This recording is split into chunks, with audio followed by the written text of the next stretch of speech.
Hello, everybody. Welcome back to another episode of The Market Close. It is Tuesday, January 21st, 3:46 p.m. This is the first day for the stock market under the Trump administration. And my, oh my, it has been a day. We've got a lot of stuff to talk about. We got a lot of headlines to go through. We have this new Trump announcement at 4 p.m. that I'm going to try to manage getting through with all the earnings that we've got going on at 4 p.m. as well. But today's been a hell of a day.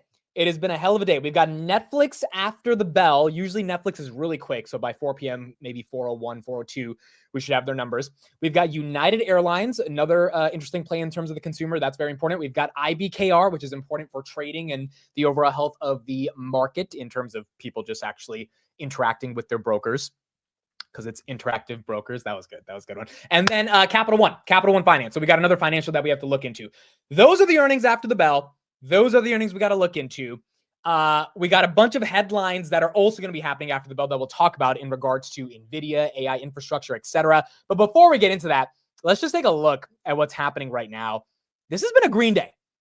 This has been a green day. Thank you, everybody, for being here. And we'll be part of the market close today. Also, we're going to have Jason on in about 45 minutes for Technical Tuesday. So after we get through all the earnings, all the headlines, we'll have Jason on for another 2 hours, and we'll get through all the technicals that we have to look at. Bitcoin hit 107, now at 106.1. Not bad at all. Palantir is up 2%. SOFI, what a move on SOFI. It's at 17.93. We'll see in the next 13 minutes if SOFI can get that $18 close. It is 8 cents away. It is up 8.65% of the day. It did hit 18.10. Right now it's 17.93. Incredible day for SOFI. Tempest AI, Kathy stock, Nancy Pelosi bought it last week. She disclosed it yesterday. That's up 34% on the day. Rocket Lab, incredible day for Rocket Lab. $30.75, up 28% at one point. Was $31.65. Apple, down on the day, down 3.6%. Tesla was down about 5%, recovered. Now it's only down 1.18%, but Tesla and Apple are the ones that are down on the day. And then you got a hoodie. Beautiful, beautiful hoodie at $50.05. At one point, hoodie was at $50.64. 3 cents and 12 minutes separate us from closing above 50. Hopefully we get it. If we don't get it, if it's 49.80 or whatever, that's fine. But just an incredible day. Just an incredible, incredible day for the equity markets. You got Grab, that's up about 3%. Netflix earnings after the bell. We'll talk about that in a second. That's up 1.22%. Coinbase is slightly flat. Microsoft slightly flat. Amazon's up 2%. 3M was up 4%. They had a great earnings. DJT is down 11%. Trump's meme coin is also down 11%. By the way, Trump's meme coin is going to have an ETF filed for it. I can't even believe that's happening, but apparently that's happening. You got CrowdStrike up 2.9%. Palo Alto's up about 3%. AMD's up 0.74%. And then you had NVIDIA also have a pretty good day, up 2.4%. NVIDIA is now the most valuable company in the world. Apple has lost that status as it falls 3%. NVIDIA is up 2.43%. Big day. Big green day. And if you are positioned anywhere outside of Tesla and Apple, there are some other names that are down, but the majority of the market having a very, very, very green day. What did I buy today? I bought 3 new names, and I bought 3 new names that I told you guys I was going to buy in the morning. I decided to pull the trigger on these names, and those 3 names were Google, Amazon, and NVIDIA. We are officially into the 3, not the 3 exact biggest, but 3 of the biggest Mag 7s. It's a long time coming. It's been a while. I've been saying Google, Amazon, NVIDIA I've been saying Google and Amazon for a while. NVIDIA, I'll talk about why I bought that today. But in general, this is what we bought on Google. 150 call, 116.26. That is a in the money call. I'll talk more about the dynamics of this a little bit later. After the bell, because we've got a lot of headlines to get into. But essentially, I bought the right to own 200 shares of Google at 150, as long as it is above 150 plus the premium I paid, which was $60. So really, it has to be above $210 by January 16, 26. Google right now is basically at 200. Then we got Amazon, bought 190 calls. Nancy bought 150s. I bought 190s. I think 150 is a little bit too deep in the money. I do think Amazon will be well above 190 by 116.26. Paid about $58 of premium for that. So 245-ish, 250 is kind of the break even there. And then I just flat out bought 100 shares of NVIDIA. So my hesitation with NVIDIA has always been cyclicality and not really understanding the space that well.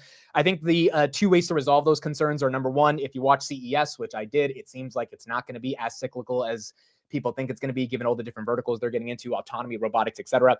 And then number two, even if you don't know every single thing about the internal dynamics of a GPU, you can understand that CapEx spending is not going anywhere. In fact, it's only increasing. And if it's only increasing, NVIDIA is going to be one of the main beneficiaries for that. Now, why is CapEx spend increasing? Well, all the companies are realizing that they've got to spend on CapEx. And take a look at this. This is a headline we're going to get at 4 p.m. I'll try to cover it as well as I can with Netflix earnings.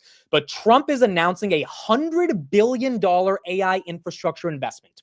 $100 billion by OpenAI, SoftBank, and Oracle for a joint AI venture deemed Stargate. No idea what that means. No idea what that's going to look like. Rob, thank you for the $5 super chat. As I was just reading that headline, you said this headline as well. And so we're going to get a 4 p.m. announcement by Trump. I think some outlets are saying 500 billion instead. So you're correct. And yeah, 100 billion initially, and then 500 billion over 4 years. That's what the sources are saying. That's really bullish NVIDIA, because all of that seems like data centers, which is Vistra, VST. That's what Nancy bought the other day. All of that seems like cloud computing, Google and Amazon. And all of that seems like GPUs, which is NVIDIA. So you've got 100 billion initial commitment for Stargate, 500 billion over 4 years. I wonder if Sam Altman, Masa Son, and Larry Ellison are going to be talking about this with Trump, or if it's going to be Trump alone. But at 4 p.m., we're going to get a brand new announcement on this. I can't see how you would be bearish NVIDIA or just the broader semiconductor ecosystem with a $500 billion 4-year investment time frame. But nonetheless, that's happening. And maybe Pelosi knew that it was coming. So maybe that's another reason why Pelosi ended up buying NVIDIA. Now, look, am I buying NVIDIA at basically all-time highs? Yes, I get it. I'm buying it I bought it at 139. It's out now at 140. I fully expect NVIDIA to come back down. This was just one of those things where it's like, you know what? If I want to get into the name, I got to get into the name. And, you can't just wait for the perfect entry. Now, I haven't sold any calls against NVIDIA. I will before earnings, but the premiums are pretty amazing. So I think I'm going to wait a little bit until we get closer to earnings to do that. I did sell calls against Amazon and Google. So for Amazon, because you can sell calls against your leaps, just like you can sell them against your shares, which is why many times it's beneficial to buy the leaps over the shares to be more capital efficient. The risk obviously is that leaps expire, shares don't. Amazon, I sold a 255 call for 228. And for Google, I think it was 225. So I think those are relatively out of the money. I mean, if Amazon and Google get to 225 and 250, I think that would be those would be really big moves, and they would have to have phenomenal earnings to justify that. And if they do that, I'll just roll those calls.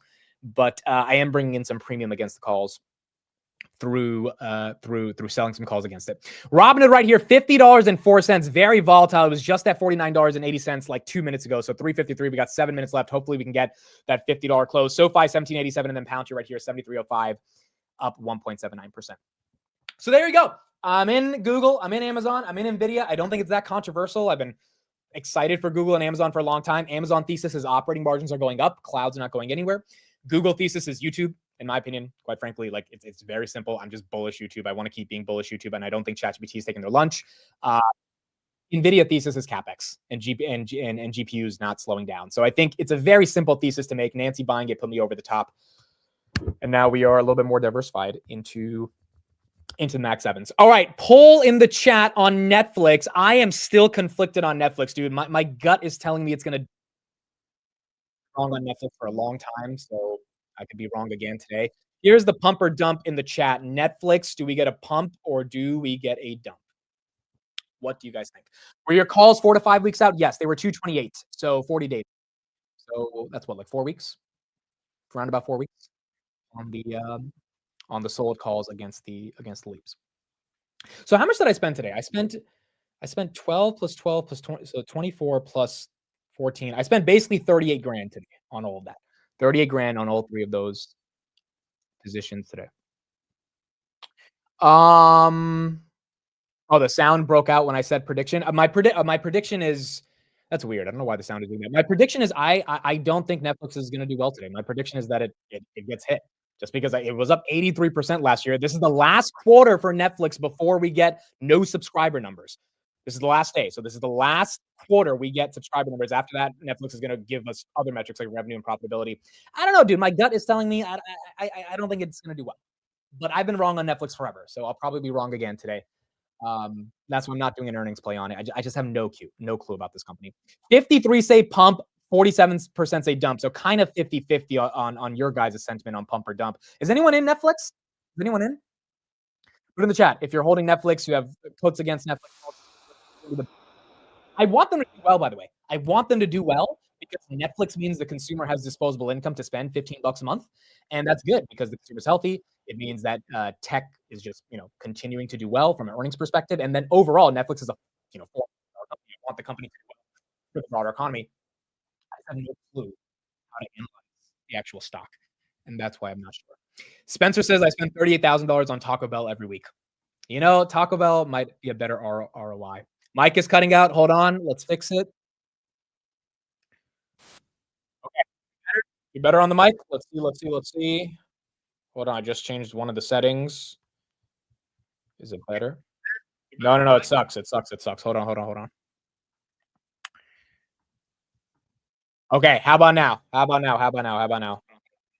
Yeah, it should be better now. It's good. Okay. Yeah, it's good. Okay, there was two settings I had to click. Two settings. There's the background noise thing. That's good. Okay. Good. Okay, perfect. Cool. So yeah, in terms of Netflix, again, I just don't know how to analyze the stock, and that's why I've been confused for a long time. After Netflix, we have United Airlines. That's going to be important for the consumer. We have IBKR and COF. So let's make that watch list right now for earnings. Today is January 1st. We've got Netflix, COF, IBKR, Netflix, COF, IBKR. And then what's the other one? The other one is United Airlines. Oh boy. Mike still cutting? What? How is that? Dude, that's weird. All right, we're using default microphone. Why is that being so weird? Hold on. Let's see. Why is that being so Hold on. Let's see this fix. We fix. Hold on. Is it better? Is this better? We're good? Dude, the aliens, what are they doing? Not on a day like this. Goodness. Hold on. You got the paper gains buy list. Oh my God. Is it good? Or no? We're good? We are good? Yes. We're back. There should be no echo. Yes. No echo. Dude, why is it being like this? We upgraded the set already. Like, this is being dumb. No echo? Okay, now it's good. All right, it's good for now. I'm telling you, bro, the aliens in New Jersey are getting ridiculous. It feels like that's what's happening. All right, we got 2 minutes. 2 minutes until we get into the close. Netflix starts off the official day. We're good. Okay, good. I hope it doesn't get messed up right before Netflix. Here we go. 1 minute left. 106.2 on Bitcoin. SoFi 1790. Where's Hoodie? Do we get that 50 on Hoodie? 50.02, dude. We got 2 cents away for Hood to close above 50. Let's see. Also, put in the chat if you sold anything today or if you sold any covered calls as a little bit of a hedge of old as green. It's been one of the better green days we've had in 2025. First day under Trump. Tesla trying to go break even for the day. Look at Tesla, 30 seconds into the close. Reddit 186. Where's Rocket Lab into the close? Rocket Lab, wow, 31.29 on Rocket Lab, up 30%. SoFi 1790, Palantir 73.10, and then we got Hood at 50. All right, we got 10 seconds left. I don't know if the bell's going to work, guys, because I changed the mic, so the bell might be muted. It might not be, but here we go. 5 seconds. Let's see if Hood can do it. Here we go. 4 o'clock. The stock market is now closed. Robinhood closes above 50 for the first time in 3 years.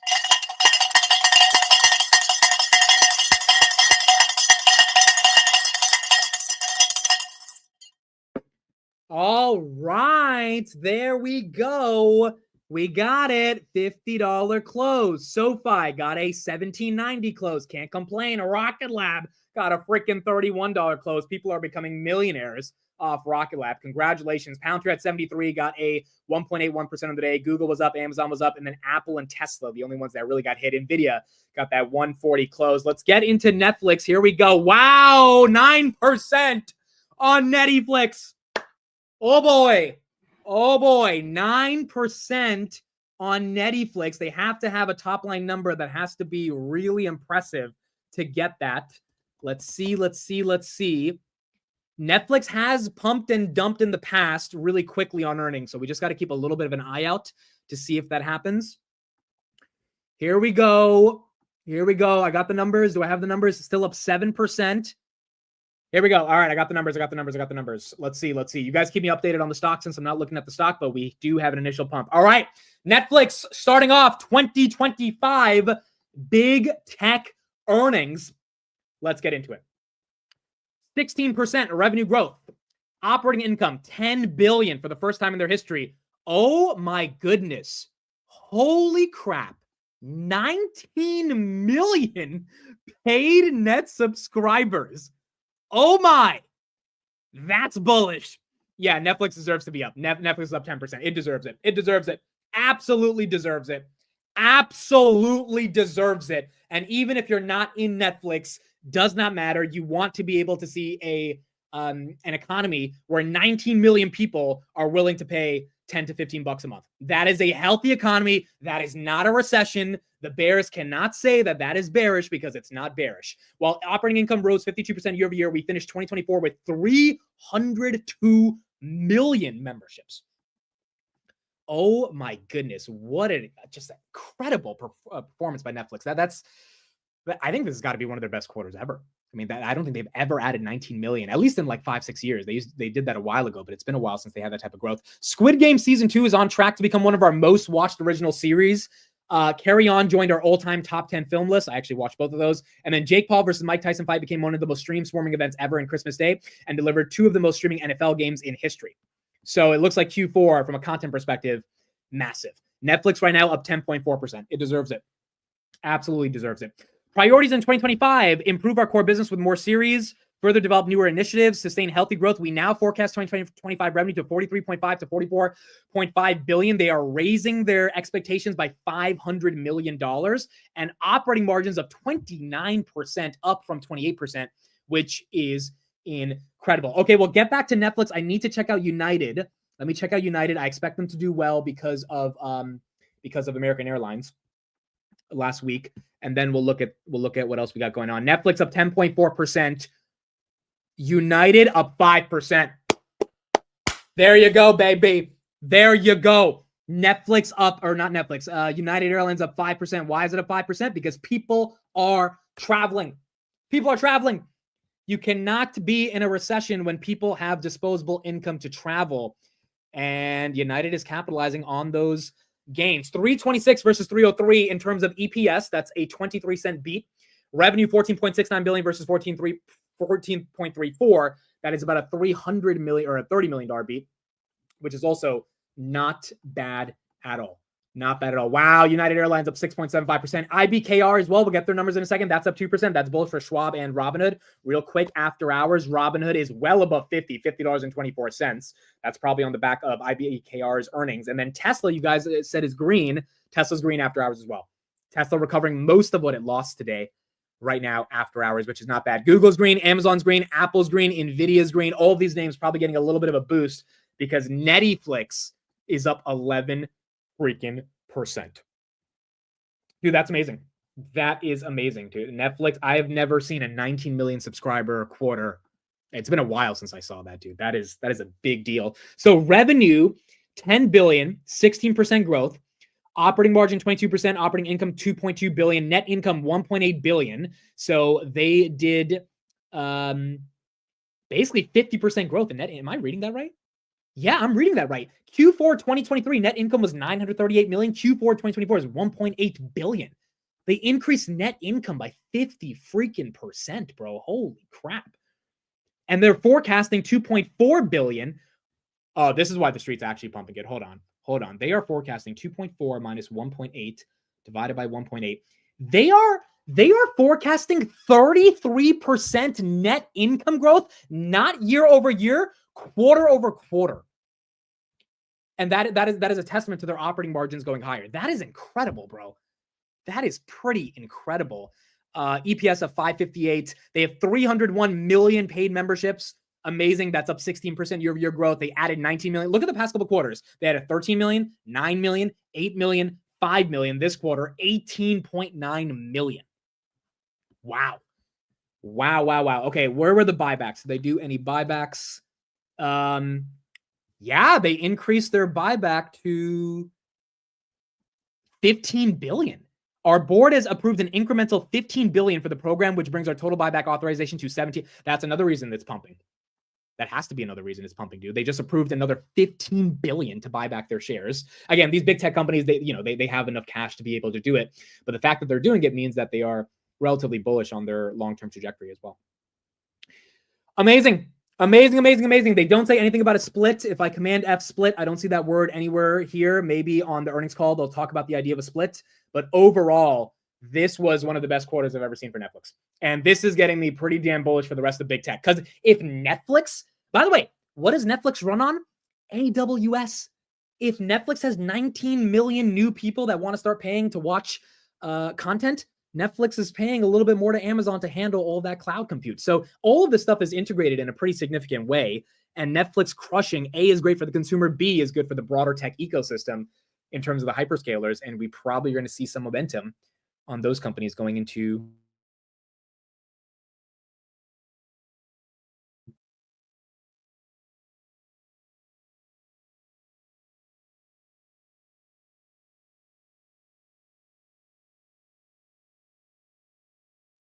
Was I just muted?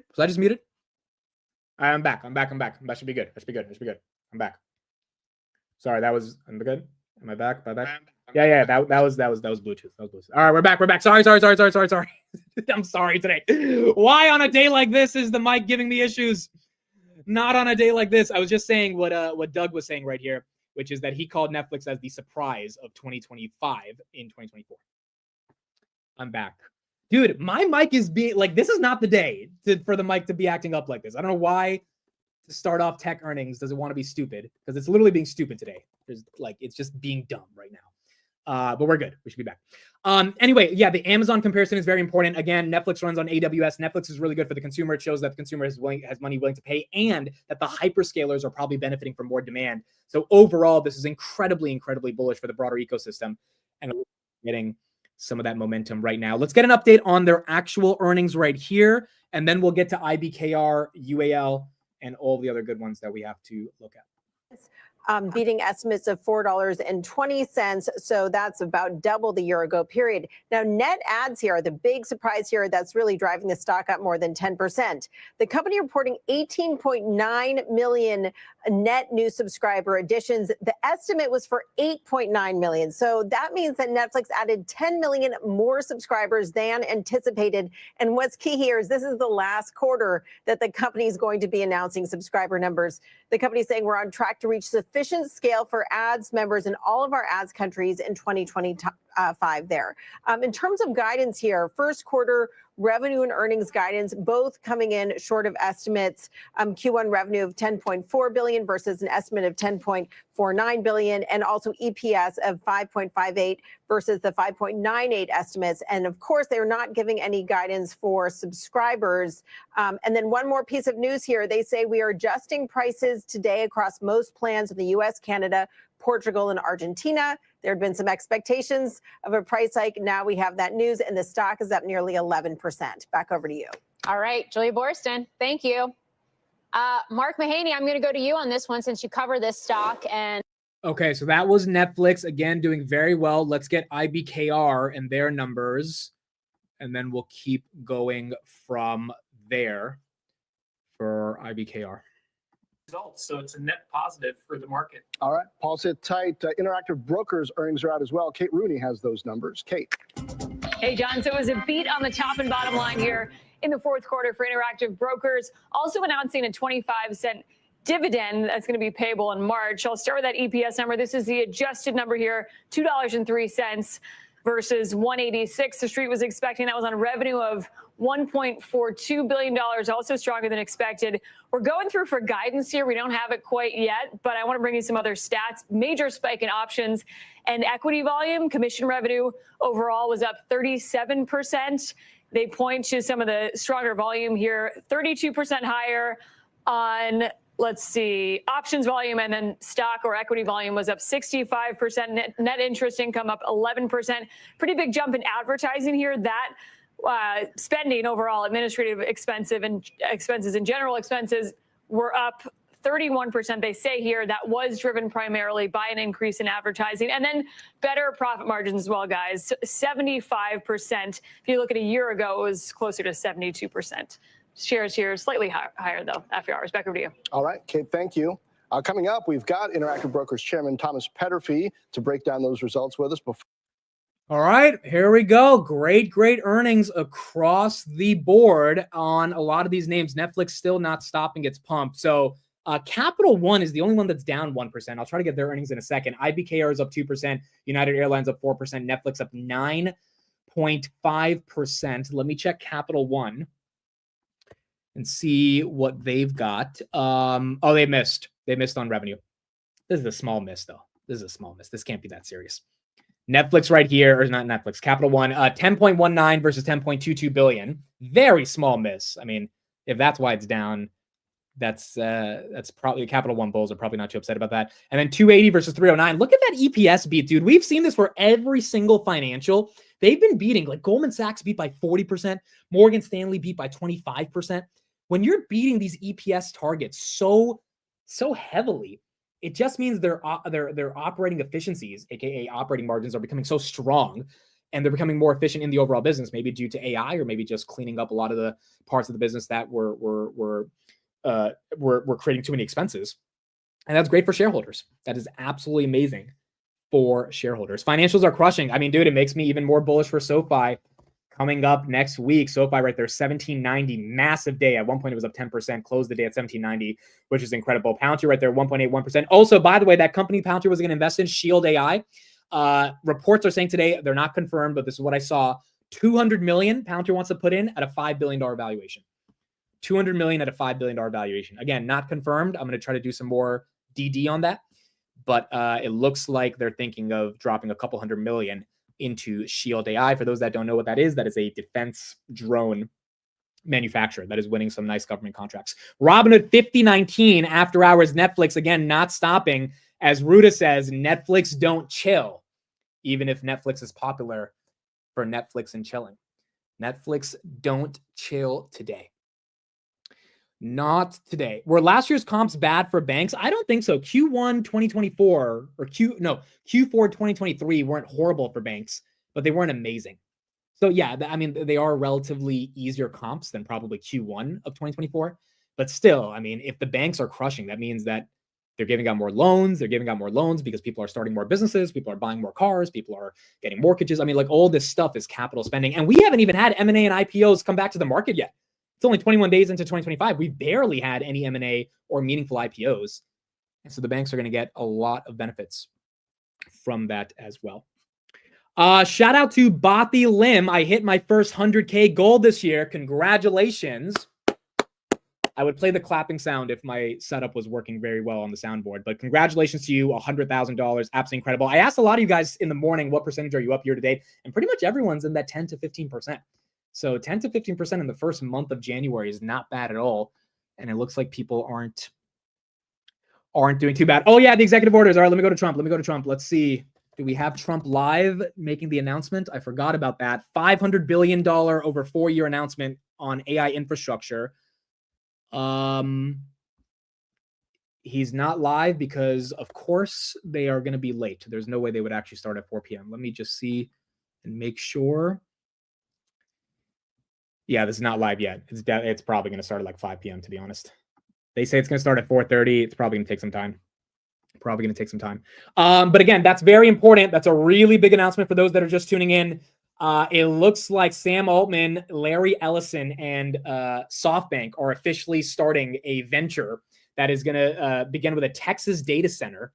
And it's going to scale up to $500 billion over the next 4 years. $100 billion is going to be the private investment led by OpenAI, SoftBank, and Oracle. I don't know if OpenAI even has the money to contribute to this $100 billion because they're a startup and they're burning $5 billion a year. So I think the majority of this $100 billion is going to come from SoftBank and Oracle, but OpenAI's name attached to it is obviously going to be super important given they're one of the leading foundation models. To me, this screams bullish NVIDIA.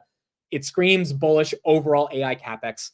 And that's probably why NVIDIA gapped up today, up about 2% in the morning as well. What does this mean for Palantir? Again, Palantir benefits from the overall AI revolution and more enterprises realizing in governments that they need AI solutions inside of their tech stack. And in order to do that, you need, like, again, Palantir doesn't need to train LLMs. GPT will do that. Palantir will create the software that utilizes those LLMs and then makes them make sense for an organization. But you need organizations to actually care about adopting enterprise AI platforms. And a lot of this AI stuff is just marketing for Palantir to get them into the door. So when OpenAI comes out with GPT-7 and it's the most advanced model in the world and it'll make your organization even faster, more efficient, you need to ground that in some type of operating system. That's where Palantir comes in. And that's where that tailwind should be massive for them going into the next 5 years as well. Palantir right here up about 0.5% after hours. MicroStrategy was actually down on the day, even though Bitcoin pumped. Kind of confused why that played out. MicroStrategy did get to 404, so it broke above 400 for the first time in about a couple weeks, but closed at 389. Again, the premium to net asset value is always the confusing part about MicroStrategy. But that one's slightly down. Bitcoin right there, 106,000. Also, we had some crypto news. Let me get to that real quick. The SEC, even though we didn't get an executive order, the SEC, officially the new SEC, not Gensler's SEC, a new one, officially announced a crypto task force. A crypto task force. Today, SEC acting chairman Mark Ayuda launched a crypto task force dedicated to developing a comprehensive and clear regulatory framework for crypto assets. Drawing from talented staff across the agency, the task force will collaborate with commission staff and the public to set the SEC on a sensible regulatory path that respects the bounds of the law. To date, the SEC has relied primarily on enforcement actions to regulate crypto retroactively and reactively, often adopting novel and untested legal interpretations along the way. Clarity regarding who must register and practical solutions for those seeking to register have been elusive. The result has been confusion about what is legal, what creates an environment hostile to innovation and conducive to fraud. The SEC can do better. The fact that this is a real press release about the SEC means that we are living in Trump's SEC. And that is really what pumped Bitcoin from 103 to 106. It helped Robinhood, helped a bunch of the crypto proxies today, even if some of them ended red. But it does look like crypto is here to stay, and the SEC is starting to embrace it. Wow, Netflix up 11.3%. Oh my. Oh my, oh my, oh my. Wow, that is big. That is big. That's pretty damn incredible, dude. 11.4% on Netflix. And it kind of makes sense, right? Squid Games, Jake Paul, NFL, WWE, Raw. I mean, they're getting into all these different things, and they're the only ones that can do it profitably. I mean, I think that's pretty proven at this point. Disney right here is up a little bit because of Netflix as well, up 0.64%, but 19 million paid subs. I mean, it's just undeniable. Undeniable with that type of growth. Netflix is going to get some momentum. Okay, cool. Let's see United Airlines. Let's get an update on that, see if we can get some coverage on that. I think this Trump thing starts at 4:30. We'll try to listen to like 5 minutes of what Trump has to say on that, and then we'll keep going from there. Here's Capital One. Let's take a look at that, and then we'll keep going. We'll try to get like 5 minutes of Trump, see what he's trying to say. Then we'll get Jason on, and we'll start Technical Tuesday, and we'll keep going from there. Also, we have Netflix revenue guidance. Let's listen to that, and then we'll get Capital One.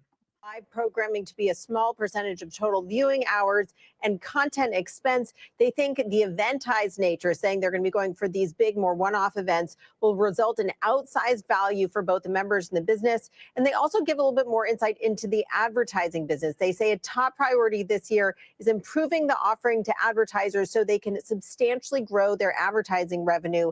And they say they're going to be rolling out their first-party ad platform to the U.S., across the U.S. In April. Now, one key thing here is the most recent number they announced for monthly active users for the ad-supported plan was 70 million. They announced that number back in November. They are not giving a new number here, but they did say that the ad-supported plan accounted for over 55% of signups in the ads countries, and membership on the ads plan grew nearly 30% quarter over quarter, saying they're introducing a new feature, an extra member with ads offering in 10 of the 12 countries. So they're really leaning into the ads option to allow them to offer a lower price subscription to expand the user base. Did seem to work with that 10 million additional subscribers, more than expected. Back over to you, John. All right, good info, Julia. Thank you. Now let's get to Hugh Sun, who's got Capital One earnings. Hugh.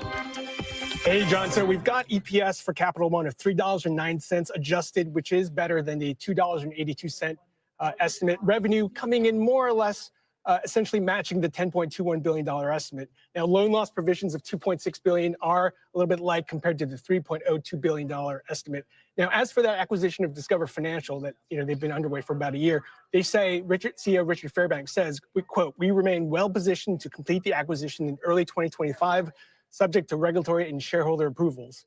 Now, last I checked, the stock is down about 1%. So we're going to have to continue to drill down as to why.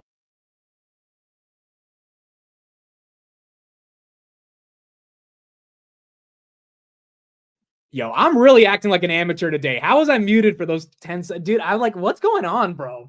What's going on today? Goodness. I'm sorry. I don't know. I'm just too excited for big tech earnings, bro. I'm acting like I've never done this before. This is ridiculous. I'm being a rookie, dude. I added 3 names today for those that were asking. It was Netflix, and Netflix, which is why I'm up massively on my Netflix calls. No, I'm not. I'm kidding. Amazon, Google, NVIDIA. Amazon, Google, NVIDIA. Technical issue Tuesday. Dude, I'm not high. I don't smoke weed. I don't know what's going on today. It's like my mic not working today already threw me off, and that's messing me up today, dude. Sometimes when your shit's not working, it's like everything else starts being weird. Wow, Netflix up 12.5%. Not giving it up. It's not giving it up. Oh my. It's rolling, baby. It is absolutely rolling. All right, so that's the earnings that we got today, folks. You got Netflix right here really benefiting. Let's go a little bit more through. We'll get Jason on in a second. Let's go a little bit more through their press release and just see if there's anything else we missed from this. We saw paid memberships, 301 million, 19 million new ads. Operating income was up 52% year over year. That was incredible. 12 to 14% year over year growth for revenue in 2025. That is lower than what they just did. So they are saying it's going to grow a little bit slower, but nonetheless, they're getting more efficient on their operating margins. So net income should be way better than it was last year. So that's okay if you have a little bit less revenue growth. As we announced last year, beginning with our Q1 2025 earnings, we'll no longer report paid memberships.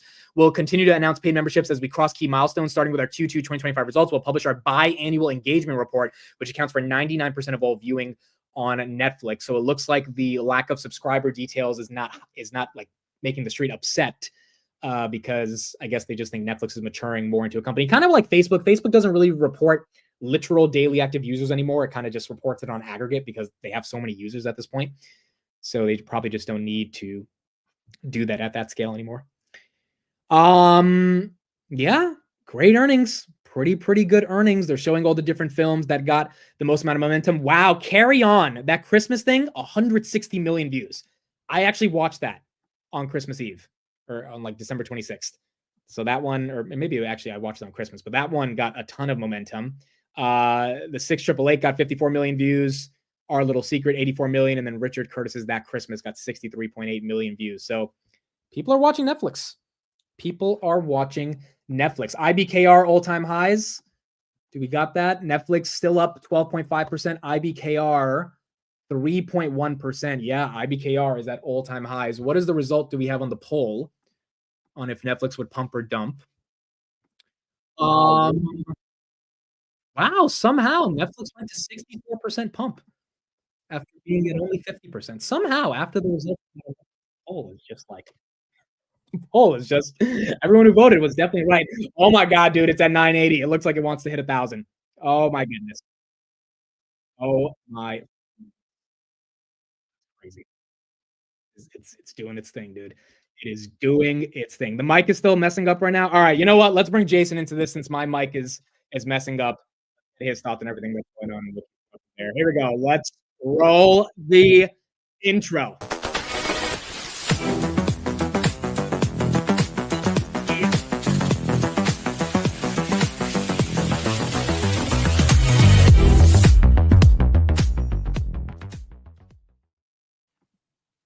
What's up, man? What a day. What a day. We made it. For anybody that's wondering why it's like amateur hour, it's because like this is his vibe pretty much all day. To infinity and beyond. 3, 2, 1, drop it. This is Amit. That's all he's doing. You're just rocking out. Anyways. Is the mic okay? Is it better now? Can you hear I me? actually didn't hear any issues. Okay, so you got my back today. I mean, a little bit. It just kind of like sound like mine was like ducking, ducking. But It's doing okay, dude. It's so I don't know why it's being stupid. It's being annoying. But you guys anyway, should have seen me and Amit going back and forth. They're like, "Stop me from buying more hood at $50, dude. I can't." I'm like, "No, you stop me." yeah, literally It's all bad. Okay, so Jason, we got a lot to talk about. I'm gonna pause this for a little bit once Trump goes live because I want to hear this announcement. But yeah, what's your reaction? 12% on Netflix. Thank God. I mean, I had just like one hell of a day. You guys know I've been pretty bullish Netflix in general for a while. I'm not really sure why Amit didn't jump on the bandwagon, but it's all good. It's all good. No, I'm happy. I had over 1,000 as a target for me here. We're very close. Looking at 985, Ooh, which it would looks be like it's gonna happen after hours. Yeah. So I mean, this is just one. I mean, I'm not. It's a lot of dollars, but 13%. That's good, right? I think, dude. Honestly, I've tried to dip my toe in the streaming stocks a bunch of different ways, and at a certain point, I think it was like 4 something. I was like, this is just it's just gonna be Netflix, and that's where we're gonna be. And dude, it's working out. It's working out. It's a bullish market, dude. That's all I can say, right? Like this is bull market. 19 million paid subs is different. I don't know if you expected that. That's not even without Netflix X, right? After dark. So wait till that comes.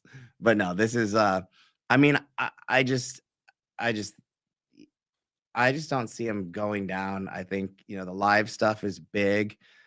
Squid Games is all cool, but like going into lives, I think the churn is gonna go down. Yeah, I'm looking at a screenshot. It was sent at 3:57. I'm looking at it right now. One of my friends, not Derek, he bought 11,111 shares of Netflix at $870.07. Yeah, I mean, he has all these weird numbers. So how much did he spend? 870.7. So he spent 9.6 million buying some Netflix. Well, he's up after hours. Yeah, I mean, it was a good looking chart in general, but yeah, I think the company's doing good things. This is the last quarter they're going to report subscribers, right? And I think churn is probably going to be. I'm not sure what the stats are going to be moving forward, but maybe we'll hear some commentary about extra costs and stuff like that incurred with more live events. But again, dude, we don't even have Netflix After Dark yet. For those that don't know what Netflix After Dark is, that is Jason and I's suggestion that if Netflix were to get into the adult space, they would. We were like, well, what would it take for Netflix to go to was it $1 billion? $1 trillion. It was $1 trillion. Sorry, trillion. So 371 billion. You never know. You never know. You never know. All right, so I think let's get into the technicals. Trump is not live. We'll take a quick break when he's live to try to get this AI announcement. But yeah, I think let's get started with what's the one to get started? Yeah, I mean, do we think Hood starts off the day for us today? Do we think Hood? I mean, dude, we're just saying Hood $50 support, my man. $50 support in 2025. It's not resistance. This is support. I don't know. So this is a big. Okay, it was a big deal at 40 something when we talked about Hood getting back over that kind of like IPO pop from way back over here. This is 33 and change, and they actually had a little bit more of overhead supply at $40, right? And then we saw this kind of like chopping action around 40, and we're like, what do we say? There's no such thing as a triple top. So the fourth go, it breaks. So it was 1, 2, 3. Number 4 is the one, and we're off to the races. I had 52 and change for this press to the upside. We are pretty much exactly there right now. So that's just this consolidation from here to here. If I took that and I doubled it, that'll take it to 454. But halfway point, we are on it right now. So I think this is good. I don't know that this is over. It's up there for sure. Today's close is neutral, to be fair, but it's been so gappy where it like gaps up and kind of pulls back a little bit and then closes at the highs. This is net bullish, man. So I think what we're seeing here on Robinhood is, yeah, possibly a little bit of pre-earnings run plus some crypto catalyst.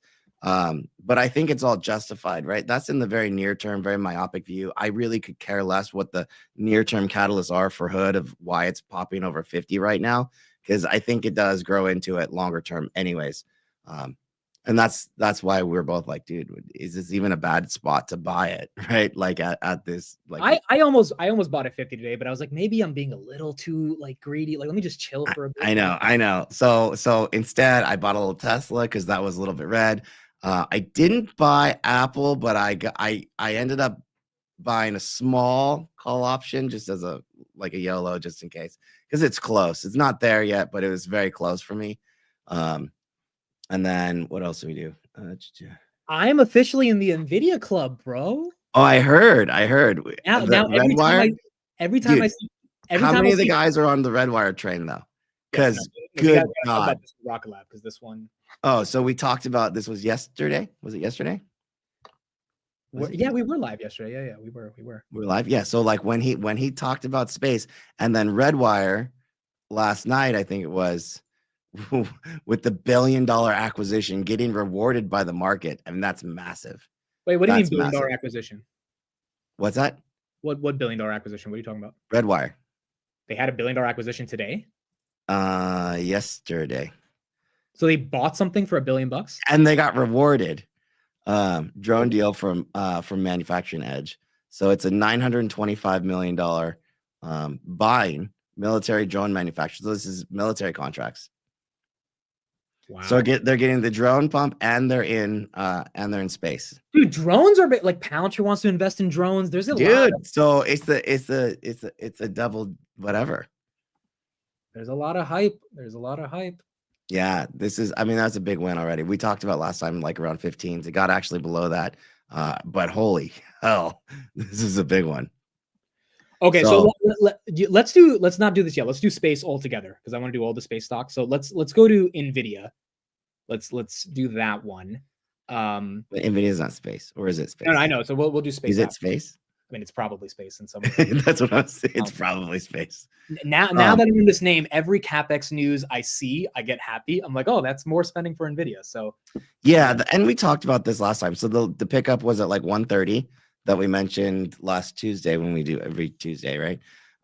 After this consolidation, and we were watching how do they react right in this area. So this is when I bought it. We looked at the contracts that we were kind of eyeing.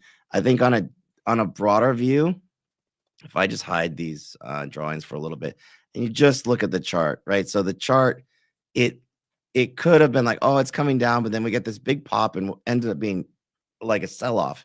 But the buyers stepped in once again. So you look at this 130, and we mentioned this very specific area because the last downtrend that was broken, this was that big kind of cluster of where they were buying here or selling here. And so what we were looking at these sellers from this area right here. Do they become buyers?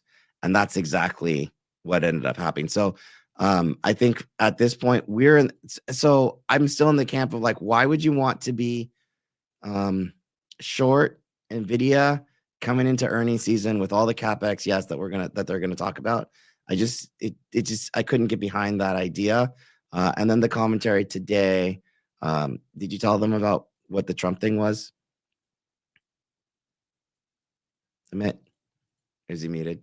He's muted. Dude, what is going on with my computer? I'm going to fight something today. Why is it muting randomly? I don't know. Yes, we talked about the $500 billion investment with Trump. It was something about like AI. It's the thing that he's supposed to be live about right now that he's not live on. But Sam Altman, SoftBank, and Oracle investing $500 billion over the next 4 years. Yeah. So I think in general, just opening up the floodgates to say that, yes, we want to be a big part in this AI thing. And if we're not, then we're going to be playing catch up. But that sentiment from a policy perspective, I think is a big deal. Plus, yes, we're going to get all the notes on like the footnotes of how much the Mag 7, the hyperscalers, cloud providers, et cetera, Why do they always go with you need to get a new mic? You guys, it's not his mic. It's my incompetence, but I don't know why I'm being incompetent today. Like, this is being stupid, bro. It's just weird. So this looks good, right? I think that this ends up being probably real. And so I will say my target's going to be in the 165s as we get into earnings. So this is a month away. This is a little bit early for a pre-earnings run, if you will. But I think NVIDIA makes a lot of the move well ahead of their actual report, right? So that's what I think we're going to see. And as the mega caps report, like Amazon, Meta, Google, etc., and they report on how much CapEx they're spending, like Amit's saying, you know, these are all, every time you hear that, that's going to be a catalyst for NVIDIA from here moving forward. So, okay, so I bought at 139 today. You think what would you grade my entry for a first-time NVIDIA buyer on that? I feel like it's like a C. Is your first to buy? First buy ever of NVIDIA, yeah. I think it's a C+. I would grade it. Yeah, I was thinking the C. You couldn't give me the plus, bro? Damn, you got to be so like. We can go with the C. I mean, plus? It's all right. It's all right. I think I'll probably have to DCA back at 130 if we get some volatility. I don't think so. You don't think 130 is as easily? No, I think that's done, right? And we talked about this, how to be a sniper kind of thing, right? Like we talked about this in terms of we're looking at if this is your last low here, right? Remember this? Remember this conversation? We were like, if this is your last low and we want to see, is a stock going to bottom? What I want to do is I want to look at the low right before the last low and say, okay, does it hold that level? So it never closed below that 132. So you basically waited till you're fully clear. 139, it depends on your time horizon. I might actually give you a B plus, maybe if you're near term. Because by the way, you guys, check this out. So I will give you a B plus because, and I don't know if you're actually doing this, if you could justify to me exactly why you said 139, why you hit the button at 139, that would be if you're and I won't put you to the test here, but if your reasoning was because the reason was Pelosi, that was nasty. So that brings you back down to a C minus, dude. You're right. If you said it was because it was over this Thursday 16th high and we were breaching, that would be a B plus from a near term perspective, because this moment here, let me make this a little bit bigger so you guys can see. So see that candle? When you have, this is like a failed downward momentum, but as it's going over, which happens to be 138.75, that is a long trigger from a near-term perspective if you're looking at candles. Daily candlesticks. I can't wait till I get to the point where I can say, well, it was over the 168 Fibonacci, and so I saw the lower low. Yeah, right. I'm going to get there by the end of this year. But we would call this a break of structure. So the structure was trying to be bearish, and we can look at it like even in the early hours, it breached. So this is the high, and in the morning as it's coming down, but then you see it going back up over yesterday's high and about to break this Thursday high. If that was your reasoning in this moment right here, B plus, maybe more. That's fair. That is fair. Nancy does have some better ROI than technicals, you could argue. I agree. Okay, can we look at Tessie? Yeah. So Tesla was the one I was like, because it was red. I was like, all right, I'll buy it. Before we get into it, why do you think it was red today? I just think it was. So we talked about the same exact level. So 430s was potential, kind of like that last little congestion area. So I think there's still some sellers sitting at 430. I think when things are getting a little overheated, we are seeing some profit taking versus before, versus when, like, if they're super overheated, are they just getting pushed to the gas? Are people still pressing the gas? No, I think people are a little bit more conscious of what's going on. So big movement right into overhead resistance. So that makes sense to me why it would pull back a little bit. But this, again, I'm going to pull up some of these lines, but we talk about certain simple moving averages being the 20-day, the 50-day, the 200-day. This white line here is the 20-day simple moving average that actually saved it today. I don't know that it's out of the woods, but 415, 414.50, again, Tesla. Last Tuesday, we talked about if you want to be getting long Tesla now, because the 350 didn't happen. I don't think it's going to happen.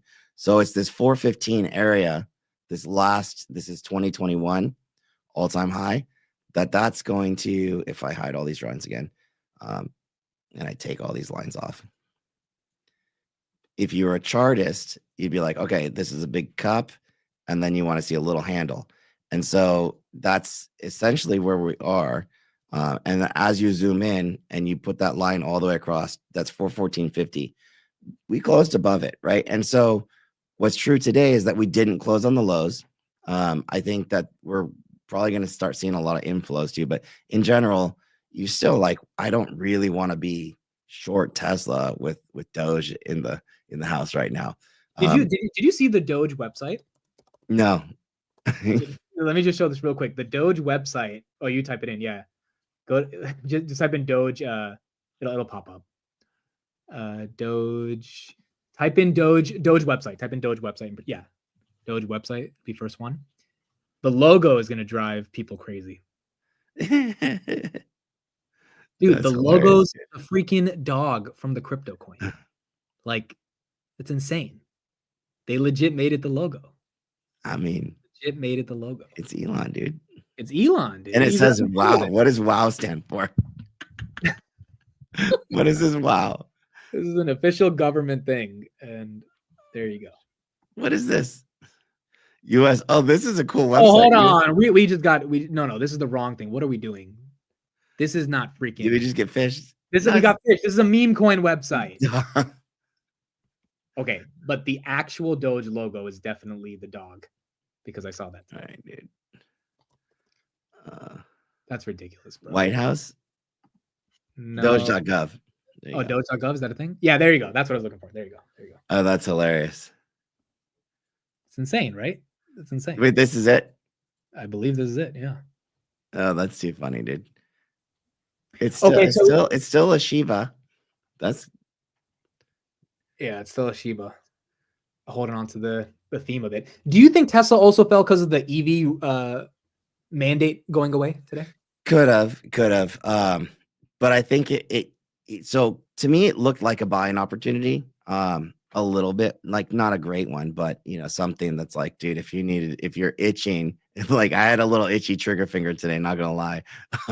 So it was like, okay, this is one where I really wouldn't have a hard time in here, because like, why would you not want to be long Tesla? And I'm already, mind you, I'm long Tesla like more recently down in here, right? And I've done nothing, quite frankly, dude, I've done nothing but like destroy my cost basis anyway. So it's just like every little whatever, it's just been okay. When in doubt, buy hood. Tesla right now. But anyways, so long story short, this little channel right here, I think is what we want to see hold. We still want to see it hold that 20-day simple, but more importantly, that's 414.50, right? And so back to 2021 all-time highs, depending on your time horizon, I think as close to 400 as you can. I'm not going to split hairs on this at this point, right? Like I just, to me, it's more like, okay, we're at the beginning of the year. Do I want to be long Tesla or not this year? And that's the question, right? And if I do, okay, where am I going to start accumulating if and when, right? And so I think it's below that 415 level. Again, as close to 400 as you can. But now even the 50-day simple is like at 300. So the 350 potential is like out the window. I don't know that it's out of the weeds yet, but even this setup here is pretty bullish. So what stopped it today was around 430, right? So now that becomes an area of interest. And so we need to start paying attention to what do they do when we get back to here? Are these guys still selling? So can you see this mark here on the chart? I think this is because of what happened today. So they're buyers below. So they were buyers below 415, but they're running into this overhead resistance. Does this make sense? Right. And so this is essentially exactly that. It's 432. So if we can, if these sellers run out of ammo, like if maybe there's somebody's trimming their position, or maybe there's somebody that's getting short at 430. If Tesla as a trajectory starts to go a little bit higher, comes back over 430 and then holds, we're going to see a very similar situation that we saw in Palantir Live the other day. Is like, what did they do? So it's going to be 430, 432, give or take, of whoever was selling here. Are they buying it back if we get it back up there, or do they continue, or does this continue to sell, and does it get back up here, and do they hit it again, and this maybe goes back a little bit lower to 390s, right? That's all possible. So either one of those scenarios, you're not out of the weeds yet, but eventually you want to see it over 430. I would be a buyer longer term, much below, as far below as that as you can. But if it's over 430, then we're poof off to the races. Couple things. Yeah, we'll do Rocket Lab real quick. I just got a notification from Wall Street Journal. Apparently, Netflix is raising their prices. They just said that on the call. Probably that's another reason why it's pumping. So that's great for Netflix. And then number two, Trump is not live yet, guys. As soon as he's live, Palantir might be up 1% because of this AI announcement, but Trump's not live yet. Oh, dude, I took down some of that near-term trade. How do we not do Palantir? No, but I was so close to closing my short-term options on this morning. Very close. Palantir should be quicker than the other ones. Okay, so I held through. So 71, I had this line. So 71, it was that same exact level. We saw this again. So remember, we were live the other day, and we're like, hey, dude, we're not usually live together while the market's open. It's a 71 area. I wanted to see 72 and change hold, but it didn't. So I was very close to closing the whole thing, and I didn't, because the market was just so bullish. But this is Friday, and that level came from here, right? So this is, and I'll zoom out just a little bit so you guys can see this a little bit better.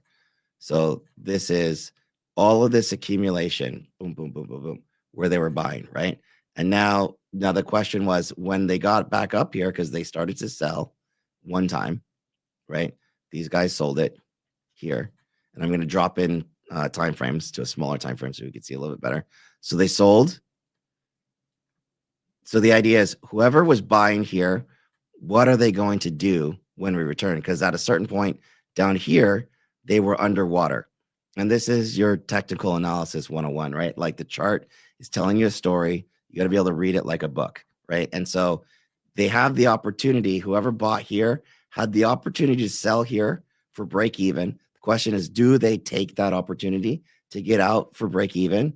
Or if they were people getting long, or do short sellers, or was this someone like trying to press it down up in here as a short seller, and do they cover down here? That's the question. And so this was Thursday when we saw it live, literally like to the penny, all of this. And then this morning it stopped it once again. So what did they do? They actually bought it again, but they bought it even like heavier. So this was a pretty good price. Actually, this is a intraday pretty bullish sign. The only reason I was like kind of torn, because you have a 20-day simple right at overhead. So there's a lot of overhead resistance. So I think that, number one, is one reason why it kind of came down technically. But watching this price action get bought up, this is that characteristic of what were we talking about? Like, as we move forward from here, we want to see what is the characteristic in the market. Or do we go back to every dip gets bought, or are they still pretty hesitant?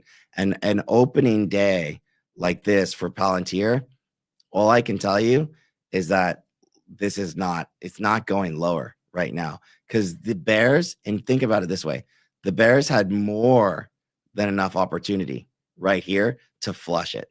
Like, this was their opportunity. If they couldn't, that means it's got to go higher in near term. And to close on the highs today after having a pretty brutal opening session, that's pretty bullish. It kind of feels like 64 was that drawdown that was exhausting sellers. And now we're getting buyers coming in at this point. Yeah, so we talked about this before. We can see this pre-earnings kind of sellers, everybody kind of like a little maybe squeamish coming into earnings, pretty hot. I don't know that this really explodes out of this box. I don't think it will ahead of earnings. So I think it kind of chops up in this area. But if it gets to 76, that was that near-term upside target on this bounce. And then just kind of wait and see, right? Because a setup, as a Palantir shareholder, I actually don't want to see it cranking over 80 ahead of the report. That then we go into that funky setup where it's like, we're getting set up where it could disappoint expectations. Right. If expectations are too hot. Okay, can we do SOFI? And guys, Trump is not live. I'll switch as soon as he is. Dude, SOFI, what a beast. I mean, it's a great day. It was a great day across the board. Like, it was really hard for me. So we talked about this, what we called broad information. And this was, what do we call it? Do you guys in the chat remember? Price discovery. Price discovery. Right. Yeah. So where we will get a series of both higher highs, so high, higher high, low, lower low, both higher highs and higher lows. I'm sorry, lower lows and higher highs. So this is the definite. And we said it can come down here, but then it can make new highs at the same time. And that's exactly what we're seeing right now. So this is your setup. We have price discovery mode. I think on a longer term perspective, this chart is just looking absolute beast mode. It's really hard to deny this at this point, especially holding. Last we talked about was around 14. If you could, that's 1460 right in here. And that first IPO week, 1394. So we got those little dips. This is ideal. I don't think there's a whole lot more to go before earnings. It's Monday, right? So maybe we hit the top. Let me ask you a question. Someone said 2250 if we get there before earnings would make things really wonky going into earnings. Yeah. So what I'd like to see is the same thing. I don't want to see a setup come into earnings too hot, right? So I'd like to see it just kind of like hover around this trajectory. So that means I don't really want to see it actually over 20 ahead of earnings. So yeah, we'll call this broad information megaphone if you're old school enough, for sure. But this is a form of price discovery where the market's trying to decide where do we really need to go. But I think at this point we've more or less decided, and so now the center line of this area, which is going to be around like 16, I believe, right here, ends up being that pivot point. So $16. So I know it's 18, almost might be looking at 20. It's crazy because it's a small dollar stock. It's traded like a low float. But I'd like to see it just kind of like chop up this trajectory here. 22 is though, like, yeah, that's no good. 22 is, I mean, how many percent is that? That's another from here, 22 minus 18 divided by 18. That would be days. 20%, 25% in a couple of days. Yeah. Yeah, no, I would very much expect that to be a beat and skeet scenario if we did see that. That's exactly the scenario. Okay, well, here's another question. The shorts, do you think they're going to let SOFI get a beat and skeet as easily? It's still 12% short. I really think that this is going to be a very telling quarter. There's this very weird part of me that's thinking we might not get the skeet, like a little part of me. So I'm here. I'm with you in terms of like, I don't think it's horrible to like oversize ahead of earnings and then right size during earnings or just before earnings day, because we're obviously getting the little pre-earnings pop. And then if you do get the skeet, again, you got to wait the 3-day rule. So 3 days or so to cool off. It won't be next week. It'll be the week after that you really just like, then you really take a look after the market can kind of digest this. But this is a damn good looking chart, man. Like it's as good as hood, dude. Long term. I agree. Right. So this is the hood chart. They're not too dissimilar, and they're all reminiscent of Palantir right here. this is in the 20s, dude. So they're all very reminiscent of Palantir at the 30 mark. Dude. I mean, look, if Noto drops Look. hammer, This is Palantir at 30. And we're essentially looking at candles that look like this. This is what those look like. yeah. Not speculating, but Also, if there was ever going to be a quarter for SoFi to reverse the trend of dumping on earnings, it would be after every single bank just said that their businesses are yeah, I mean, the deregulation thing. I really need to start using SoFi because I just don't. I've never been like I think, but I don't know because I don't use it a lot. Like, I mean, you guys, can you use like if you held $1 million worth of I don't know Tesla in a SoFi brokerage, can you use that as collateral on a loan? I don't think you can yet. So that's the switch to me. Like once SoFi, so here's the Super Bowl case. If SoFi can flip a switch to being able to use equity holdings as collateral against loans, that's a big switch to flip, man. Don't you think? Is that legal? Because why wouldn't other brokerages have done that by now? It's legal. So why doesn't SoFi do that? What do you think? That's big stuff. It's fair. It's fair. Yeah, I mean, because look, SoFi gives you a loan. So you're saying, hey, if you have $1 million of Tesla, could they give you a better price on the mortgage if you're getting it with SoFi? And could you use that as some collateral? Yeah, see, I don't know if there's actually regulations against that or if that's a thing. That's legit. Why, you can do that for margin, obviously, but I don't know if you can do that for a literal mortgage. That's my right. But like, let's say they open it up to like, do you just want it as a collateral loan, cash loan? Yeah. IBKR does. Okay, so if IBKR does it, then SoFi.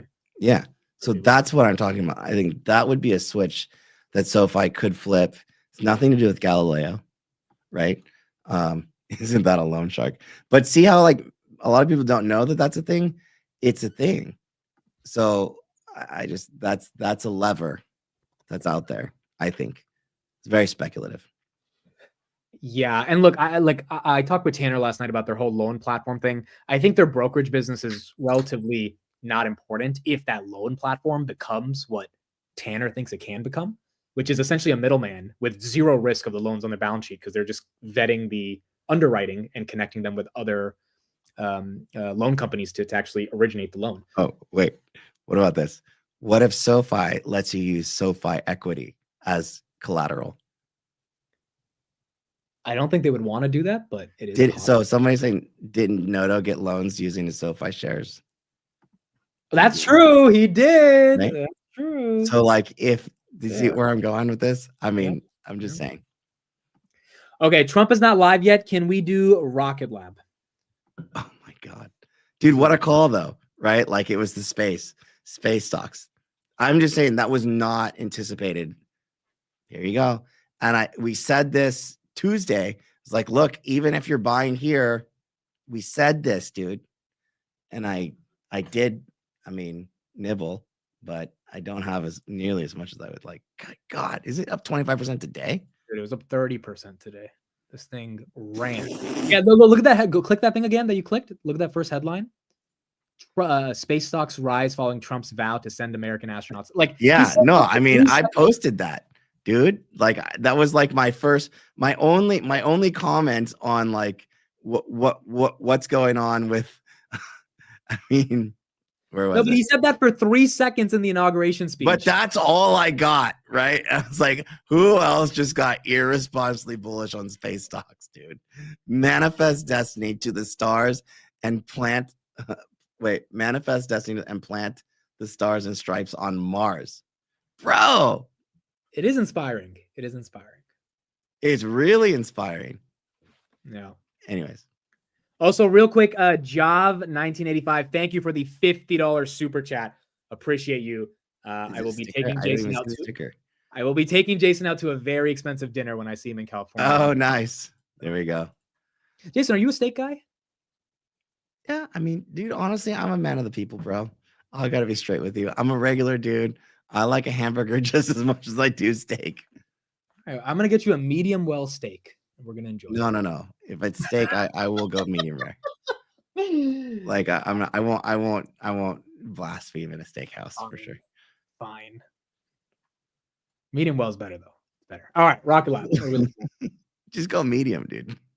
No, medium well, dude. I've had it 5 times at this point. I'm like, that is the perfect steak. I feel that. Where's the place that we go to over here? It's oh my god, it's been so long.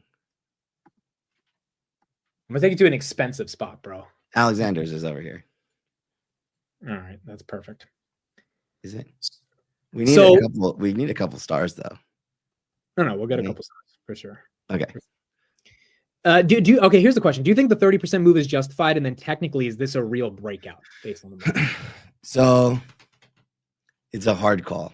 I think the red wire move today is like, that's a big deal, right? Because red wire is not just space. I think, and that's why red wire is up significantly more today than Rocket Lab. I do think that the comment about conquering Mars was just so from left field. I don't think many people were expecting that. So the market is reacting right now. Whether or not they're done reacting, I think is your question. So that is a good question. All I can do is say, hey, we can measure this move just like anything else and find out when it could be exhausted and when it could be invalidated. That's the best I can do, right? So number one, 28.93. That's the top of this area right here. 28.93 needs to hold for this move to be valid. Does that make sense? That's this last high from right over here, consolidation high. So if you do see a dip that comes in, there's a little session gap. You can see it. You'd want to get it below 29. And so somewhere around 28 to 27 is going to be as much pain as I would tolerate on a short-term trade, if that makes sense.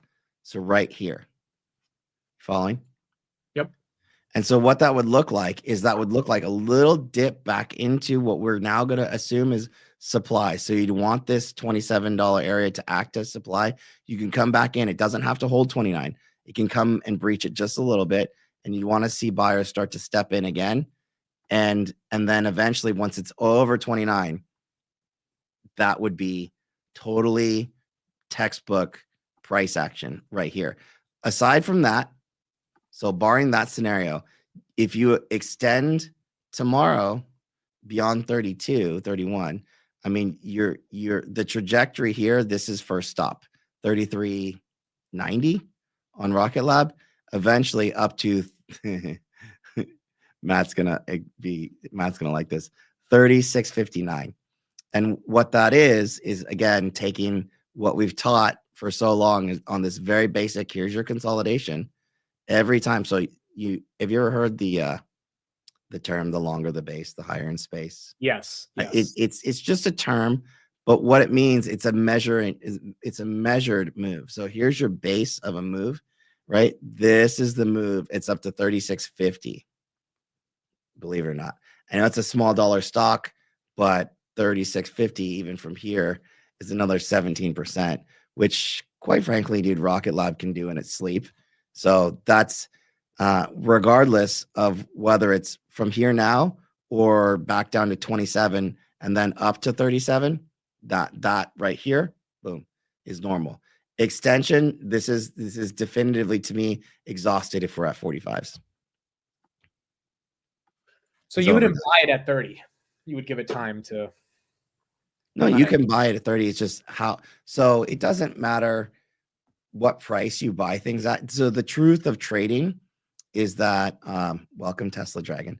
The truth of trading is that it's not about your entry and exit so much as it is your sizing.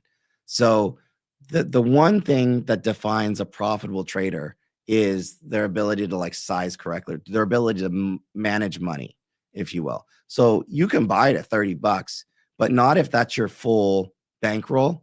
It's a great point. and you're able to buy a little bit lower if in case that happens, if that does happen. Right. Yeah, it's a hell of a. It's like NVIDIA today. I bought it at 139, but I didn't buy 500 shares. So if I want to get to 500 shares and we dip to 130, you have more capital to buy lower. Yeah, but I do think that the market was caught off guard. So I think that this can move. It really can move to 37. I really want to get Matt on the valuation piece because I'd have to. Matt bought today in the pre-market at 25. He's buying. Yeah, So, I mean, that's what I'm saying. What I'm saying is like, what's the price target? No. Every time I ask him that, he doesn't really. He just says like $1 trillion. But like it's metaphorical because he doesn't really have one here. He just thinks this is going to be much bigger than a $12 billion company. You know what I mean? Okay. Yeah. So $1 trillion would be $200 stock. Yes, basically something like that. Yeah. I mean, so there's his price target. So he really could care less if it's 45 or 25. That's pretty much his thesis. Yeah, that's his sentiment around. And then he got in at $4, right? So he's not really that concerned about.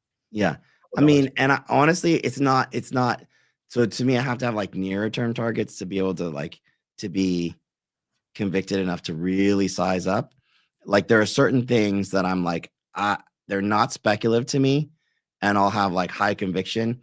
And there are certain moments where I do have high conviction, but I also know it's a little dangerous to have high conviction because sometimes when you're really convicted on a trade, you lose a lot of money. So like, for example, actually, I'll give you one. Home Depot was a high conviction trade for me. Actually up here, because I was like, okay, statistically, I have 90% probability that if I buy Home Depot at the end of December by Q1, late Q1 or early Q2, I'm green 99% of the time. This is a real statistic, by the way, if you didn't know that. It's a hard statistic. But if you bought it here, I mean, dude, you got shellacked, which I also got shellacked because I was confident on the statistics. So I had to be able to buy it again down here. And here we are looking pretty decent. So anyways, I don't know what we're on that tangent for about conviction. No, it's just in sizing. How convicted you are as well. Yeah, sizing helps you with that, or conviction helps you with sizing, but sometimes you get a little over your skis in terms of not needing to wait, I think was the question, or what was my point. Shout out to Josh for the $20. He says, take the Bills plus the points against the Chiefs. For a medium rare steak. Do you have the Bills or the Chiefs next week? I don't know if I could. What's the spread? It's going to be Bills against Chiefs, right, guys? It's Bills. Yeah, but what's the spread? I mean, okay, we're money line. I'll take the Bills as the money line. But it's the Chiefs, dude. Like the Chiefs are the Chiefs. I feel like I know, but that's why I was like, it depends on the spread. Oh, and so Palo Alto was another one when we talked about this. +2. Josh says +2. Oh, Bills +2. Okay. All right, I'll take it. All right. I don't know football, but I know the Chiefs are the Chiefs. So yeah, it's fair. As Trump is still not live yet, we're waiting. As soon as he's live, we'll go to the announcement. Yeah, so we talked about Palo Alto, right? By the way, today Palo Alto was closed. So actually cons went a little bit over 13. For them, I have a little bit left, single lot, right? But this was a purchase. These are what the trades look like, by the way, in the server. So strike, so underlying expiration, strike, and purchase price, what the stop is. That's down here for that purchase price. And with so today, I mean, when we were looking at this anyways, at the 200-day simple, like, and I said this, whatever the day this was, that 2 weeks ago, this is before Nancy. I'm like, dude, I don't have a problem buying Palo Alto right here, right now, this day. Like I just, because this would be one, again, high conviction. So it's like how you do it. So there's trades, which is what you just saw, right? So like those images and stuff, that would be trades. And then there's equity too. But I would have no problem taking equity and then having triggers and what have you on actual trades. But long-term equity, I haven't sold anything. I think it makes sense. Nancy's also in this one. And speaking of Nancy, can we look at Tempest AI? Dude, I know you Is that wanted to ape into insane? this. I know you wanted to ape into it today.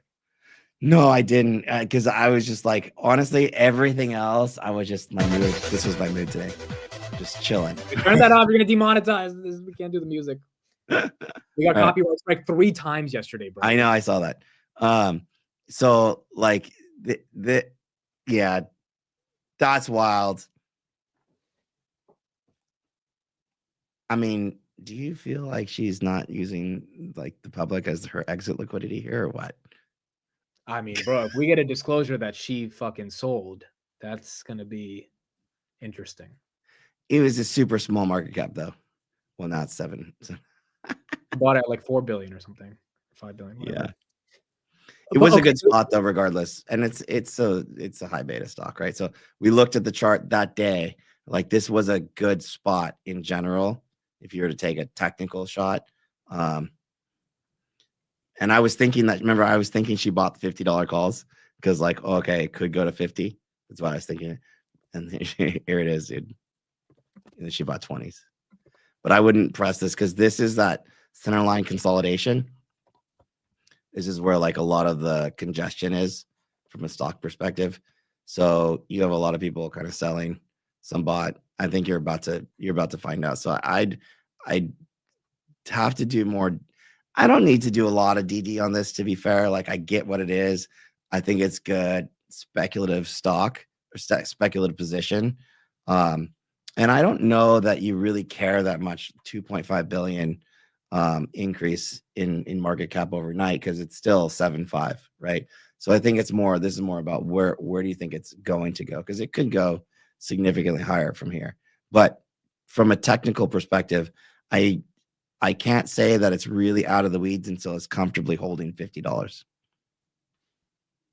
That's fair. And we got Palantir 74.25 after hours. Palantir, I think moving on the Trump AI thing, guys, but he's not live yet to make the announcement. Okay, so can we do, Jason, can we do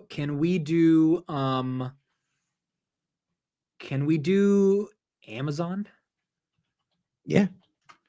So we did do Amazon the other day, I think. Didn't we? Did we? I feel like we haven't looked at Amazon in a minute. Well, I took this trade the other day. So I think this is like long-term Amazon trajectory, this little staircase to the upside. And then near term,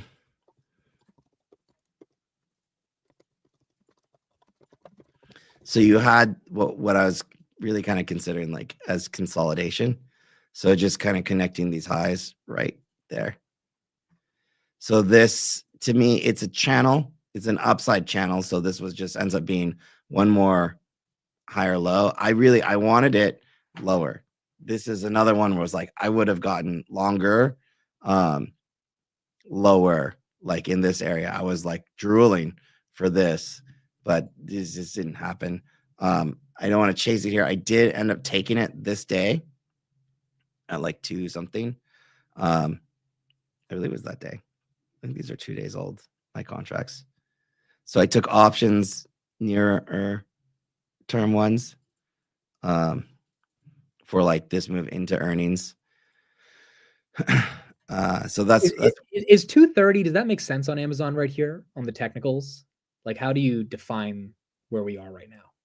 So from a near-term perspective, this is target acquired, right? So like, I think you could go a little bit higher, but today, like I took like a little, I call a safety trim. So this is for trading, not investing. It's different. Trading, it's like you take your initial position. If you get a really good move really early on, more than you were necessarily expecting, we take what's called a safety trim just in case, right? Because just in case could take us to retest this line at 223, which would still be valid, any of that, right? So up in here, I know that I'm in a little bit of overhead resistant or like overhead supply, if you will. So I don't really want to press bets on Amazon here. Oh, I heard you say that you did, which is probably fine, right? Because like longer term, which I believe you are, this is again all drawings removed. this is just another damn good looking chart, man.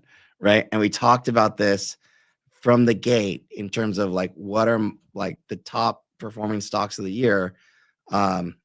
Very seriously, Amazon on this like multi-year setup, very seriously, right? So I that does not change at all. If I were to take this and we do the same thing, consolidation here for the year, and I think we were with Sam, someone talking to Sam, and I was like 300 plus. Or no, was it you 300 plus? One of you guys. Sam's been on the 300 train for a long time. He definitely. Well, so I have it potentially up in here. This is 350s. Well, that's what 2027 350s, or that's end of this year 350s. Yeah, it would have to be. I wouldn't trade like 350 strikes. I think you'll overpay through the nose for that, and you have a lot of time decay. But I have 250s right now, and I might have some 300s. Just saying, for a longer term. But I think so. This move here, I think, does get us into that same kind of area here, 257. So this is, by the way, this is a monthly chart, and all I've done is I've taken this consolidation here, just the same exact exercise. It's wild how like, just saying. So that would take you for the year to 300. So I think that's a healthy. I think that's just, it's just what's going to. Does that sound stupid? Like too bullish? Like, dude, that's just what's going to happen. Like, I'm just reporting. But anyways. So now this move is probably the finisher right into that 255, 258. Right in here. So I'd say 258 on this consolidation to finish that first step out of this multi-year base here. And by the way, Amazon doesn't make big moves all the time, right?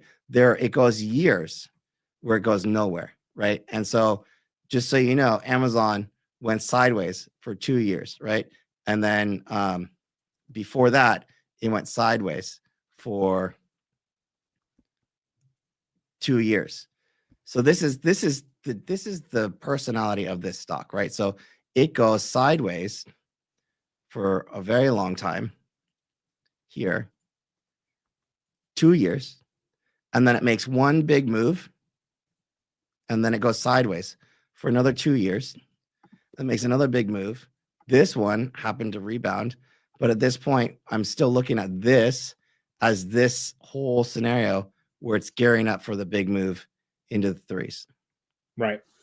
And that's the personality of this stock. You can trace that back all the way, right? Like that's just how it is, right? So 2 years, pretty much sideways, then a big move, pulls back, and then even on that pullback, this ends up being a year. So it goes on these kind of like breakout stints. Jason, can we do guys, Trump should be live any minute, but he's not live yet. Can we do AMD? Yeah, somebody was asking me about AMD today, and I was like, you know what I said? I was like, my first thing was like, okay, no, it's still a story stock in terms of like it needs to grow into the valuation, but I definitely don't think it's a sell here. And I believe I said that last week as well. I don't think it's a sell here, and to me, it's still a show me story. So this purple line, so it joins off. This purple line is a 200-week simple moving average, which again, you don't really get that often in general, right, of stocks. But this is AMD's, and I know the valuation from a standard PE perspective is high, but I guess the argument is the forward PE. I don't think it's a sell, and it's a TBD still. It's definitely not out of the weeds today. So I actually came in long. Believe this? Whoa! Hold on! You can't just slide that in there. You've been bearish AMD for 3 weeks. But I'm not last week. I said I would not fresh shorts, right? What's the play? Shares or leaps or options? What are you doing? So I usually do it like this. I usually take near dated options that are inexpensive, And if I not risking a whole lot, and if those do well, then I'll take those profits and then start looking at larger positions with a lot more time. So but I'm not quite there yet, right? And so it was 125 calls initially. And I was just like so not in love with this. I actually closed them out of the gate at break even because it popped, and I was like, it's not really holding. And then I was like, oh, they got me, right? Because it did go higher. The close is actually pretty bullish. Like, it's not super bullish, but it's definitely not. Oh, Jason, I got to stop you. Trump's Are we live. ready? We'll go back. Go. Yep, we'll go back. We are literally 5 seconds late, but we'll play it right back. Here we go. Hold on. Nice to see you. Some very familiar faces. Well, thank you very much, and it's an honor to be here today. We have first full day as president. We're back, and we had a great first term, but we're going to have an even better second term, and I think we're going to do things that people will be shocked at. We're starting off with tremendous investment coming into our country at levels that nobody's really ever seen before, and they're very happy with the fact that I won the race and that they feel confident in their investments, and it's big money and high quality people. So my first day back from having a nice life, it's my honor to welcome 3 of the world's leading technology CEOs. And in the case of Larry Ellison, it's well beyond technology. He's sort of CEO of everything. He's an amazing man, an amazing business person. But to announce the largest AI infrastructure project by far in history, and it's all taking place right here in America. As you know, there's great competition for AI and other things, and they're coming in at the highest level. We're joined by Oracle Executive Chairman Larry Ellison, SoftBank CEO, my friend Masa Yoshi-san, and CEO of OpenAI, and I would say the by far the leading expert based on everything I read, Sam Altman. So that's great that you're coming in together. That's a massive group of talent and money. Together, these world-leading technology giants are announcing the formation of Stargate. So put that name down in your books, because I think you're going to hear a lot about it in the future. A new American company that will invest $500 billion at least in AI infrastructure in the United States, and very, very quickly, moving very rapidly, creating over 100,000 American jobs almost immediately.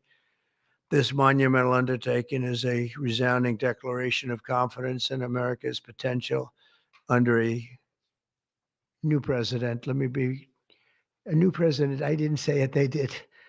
So I appreciate that, fellas, but it'll ensure the future of technology. What we want to do is we want to keep it in this country. China is a competitor and others are competitors. We want it to be in this country, and we're making it available.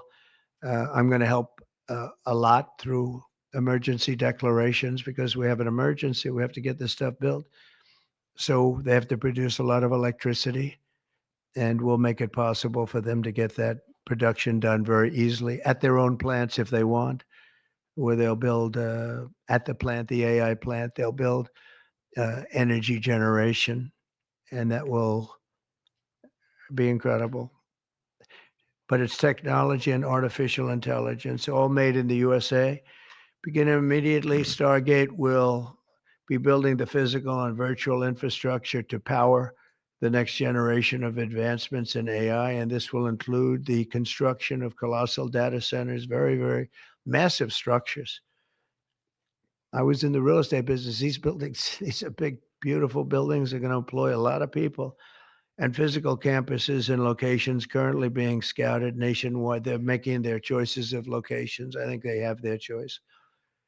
I'd like to ask Larry, Sam, and Masa to say a few words and just talk about a little bit about what they're doing, and if you have any questions, and then we'll go into a couple of other subjects also. But this is to me a very big thing. $500 billion Stargate project. I think it's going to be something that's very special. It'll lead to something that could be the biggest of all. So, Larry, maybe we'll start with you and we'll go down the line. Thank you.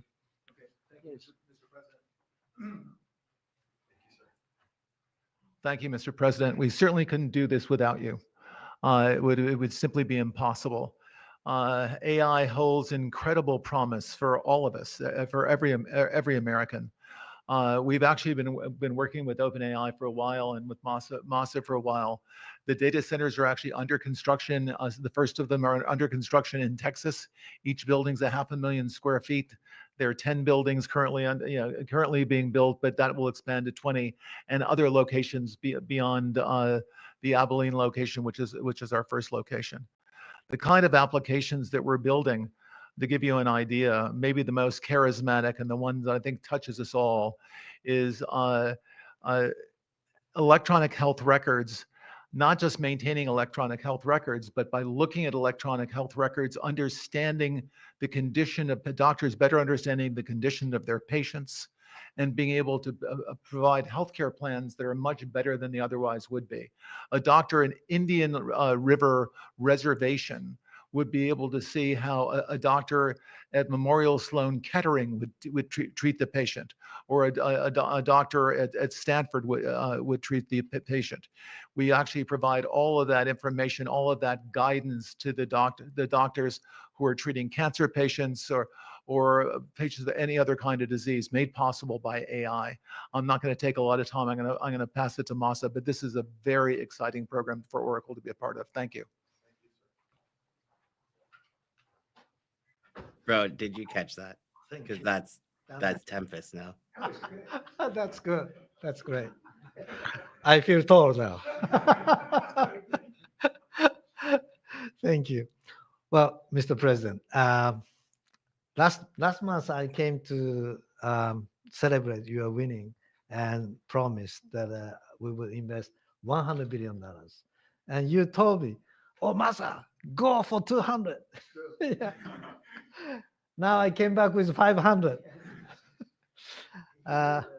Because this is the, as you said yesterday, this is the beginning of golden age of America. This is one great example, I think, right? We wouldn't have decided to do this. I think so. This is the beginning of golden age. We wouldn't have decided unless you won. And yesterday we agreed, we signed to make this happen. Great. Because of this day. Very nice. So we would make this happen. We would immediately start deploying $100 billion with a goal of making $500 billion within next 4 years, within your term, right? Because of your success. So we are very, very excited to do this. And our partner is, of course, SoftBank, OpenAI, Oracle, and additionally investing partner with MGX. On top of that, we have the technology partner NVDA, and of course Microsoft has been very, very supportive to SAM and continue to support all our success. This is not just for business. As Larry said, this will help people's life. This will help solving many, many issues, difficult things that otherwise we could not have solved with the power of AI. I think AGI is coming very, very soon. And then after that, that's not the goal. After that, artificial super intelligence will come to solve the issues that mankind would never, ever have thought that we could solve. Well, this is the beginning of our golden age. Thank you very much. Thank you very much. Fantastic. Sam. I don't have too much to add, but I did want to say I'm thrilled we get to do this in the United States of America. I think this will be the most important project of this era. And as Masa said, for AGI to get built here, to create hundreds of thousands of jobs, to create a new industry centered here, We wouldn't be able to do this without you, Mr. President, and I'm thrilled that we get to. I think it'll be an exciting project. I think we'll be able to do all of the wonderful things that these guys talked about. But the fact that we get to do this in the United States is, I think, wonderful. So thank you very much. Could you just say one word?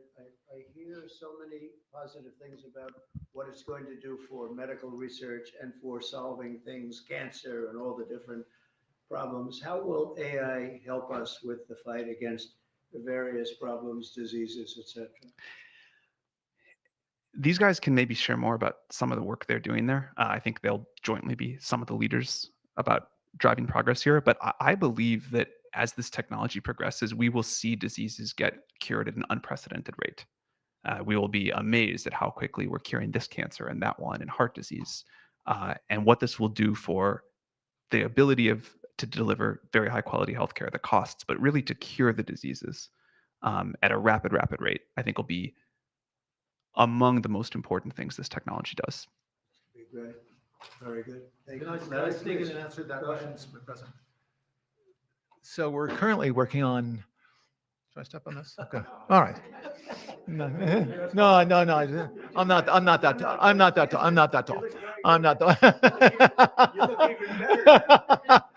Thank you, Mr. President. One of the most exciting things we're working on, using the tools that Sam and Masa are providing, is a cancer vaccine. It's very interesting. It turns out, I'll be quick, all of our cancers, cancer tumors, little fragments of those tumors float around in your blood. So you can do early cancer detection. If you can do using AI, you can do early cancer detection with a blood test. And using AI to look at the blood test, you can find the cancers that are actually seriously threatening the person. So we can, again, cancer diagnosis using AI has the promise of just being a simple blood test. Then beyond that, once we gene sequence that cancer tumor, you can then vaccinate the person, design a vaccine for every individual person to vaccinate them against that cancer. And you can make that vaccine, that mRNA vaccine, you can make that robotically, again, using AI in about 48 hours. So imagine early cancer detection, the development of a cancer vaccine for your particular cancer aimed at you, and have that vaccine available in 48 hours. This is the promise of AI and the promise of the future. Thanks. Great. Thank you, sir. Yeah, just 1 second. We'll finish up. But these are highly respected guys. I was shocked with Larry because I don't even think Larry does this stuff. You did a very good job for a guy that doesn't do it much, right? But he's so respected, and the group, and it's really an honor. But for Larry to be here and do this is very unusual because he doesn't do this stuff. He doesn't need it. He does, and you don't need it, do you? Huh? You don't need it. But I think it's an honor to the country. It's a great honor that this group, these are the top people, that they're going to do it, and they're going to do it here, and we're going to make it as easy as it can be. A $500 million Stargate project comes in addition to a separate pledge between $100 and $200 billion from, as we know, from Masa that we talked about before. Also 20 billion from DMAC, which was great. And we have many others that are coming. Some I just announce it. It's easier, but with some, I know them and they're so highly respected. I'd rather do it this way. Many would like to do it this way, but we're letting the world know what's happening. This is money that normally would have gone to China or other countries, but in particular China. In total, before the end of my first full business day in Washington and the White House, we've already secured nearly $3 trillion of new investments in the United States, and probably that's going to be 6 or 7 by the end of the week. Tremendous amounts of money are coming in for many things other than even AI. AI seems to be very hot. It seems to be the thing that a lot of smart people are looking at very strongly. And our country will be prospering like never before. I think that's true, and it's going to be the golden age of America. As I say, yesterday we had the most ambitious, action-oriented day of any administration in history. No, there's never been a first day like yesterday, as you know. I signed a sweeping slate of executive orders to stop the invasion of our borders. I launched a government-wide effort to defeat inflation and bring down the cost of daily life and bring down the cost of energy, magnificently bring it down. And when energy comes down, Larry, I'd say generally speaking, when energy comes down, everything else comes down. The prices of food and the prices of everything else come down. Energy is that's the big baby. And we declared a national energy emergency to drill, baby, drill, our term that we use. We're going to drill, baby, drill like never before. We ended destructive DEI mandates across the federal government and returned our country to a merit-based system and a common sense system. As you know, the Supreme Court gave us a decision on merit, where things in this country can be based on merit now instead of a lot of different rules, regulations, and things that really put our country at a big disadvantage. We permanently stopped government censorship and restored free speech. That was signed yesterday. We renamed the Gulf of Mexico the Gulf of America. Sounds so beautiful, the Gulf of America, and returned the name of a great president, William McKinley, to Mount McKinley. They took off the name, and he was actually a great president. He was a very, very successful businessman. He ran for governor of Ohio. He won and did a great job as governor, ran for president, and he won. He was assassinated ultimately in his second term, unfortunately. But he was the tariff king, and I don't think he was as bad as I am. I think I believe in him even more than him, but he believed in him very strongly. And he raised massive amounts of money. Our country was at its richest from 1870 to 1913. We had the most. That was when we were the richest, relatively speaking. We were the richest during that period of time. That was tariffs from other countries. And our administration's moving with unprecedented urgency and speed to confront every single crisis facing us, and we'll get the job done. And again, I want to thank Sam and Masa and Larry for being here. It's an honor to have them. And we'll take a few questions if you want. You would agree that it's never acceptable to assault a police officer. Sure. Right? So then if I can, among those you pardoned, DJ Rodriguez, he drove a stun gun into the neck of a DC police officer who was abducted by the mob that day. He later confessed on video to the FBI and pleaded guilty for his crimes. I think we don't need to get into the questions. Yeah, I hate when they do that, dude. We got most of what we needed to get. So freaking Tempest, bro. What does I'm like, we're just looking at it, and I'm like, oh my God. So this is pumping because they talked about healthcare. Now, why did they talk about not because healthcare? they talked about AI healthcare. That's my point. But like, this is an AI data center CapEx Operation Stargate. Why did Trump uniquely ask Altman to talk about healthcare? That's what I'm confused about, because that's why this is pumping right now. So the investment was, just AI in general. AI in general. So why the focus on healthcare? Yeah, clearly it was just top of mind. It kind of feels like Nancy knew they were going to talk about healthcare. Oh, yeah. I mean, there's no question Nancy knew. There's no question. Oh my God. To me, right? So like, how does that happen? 10% after 35% today, bro. Goodness gracious, dude. So can we go back to my chart real quick? Yeah. So now we were just talking about that $50 level. So now we're over it, like all of a sudden. So it tomorrow morning is a tell. So that's just right there. That's that barrier. I think it's such a small cap name. I think this gets legs. So it's 63 is where you got to watch out for next. So that's a ways. It's a ways away. So as long as it's holding, it's going to run into this little area, 55s. But I think with this, because all of this shenanigans in the prior chart, it doesn't have the same kind of catalyst, right? So I think with this small of a market cap, it should see those 60s pretty quickly. NVIDIA's up, by the way, as well, 2% off. It might open. So if Tempest opens at 62.50, that's when I would be like, okay, don't push that bet. If it opens at 62.50, which is it very, very well could. The after hours markets are extremely thin, and same with the pre. So pre-market could move this because it's such a thin traded window. The thing about healthcare is Larry Ellison and Oracle bought Cerner Health, which is, I think they bought it for $22 billion a couple of years ago.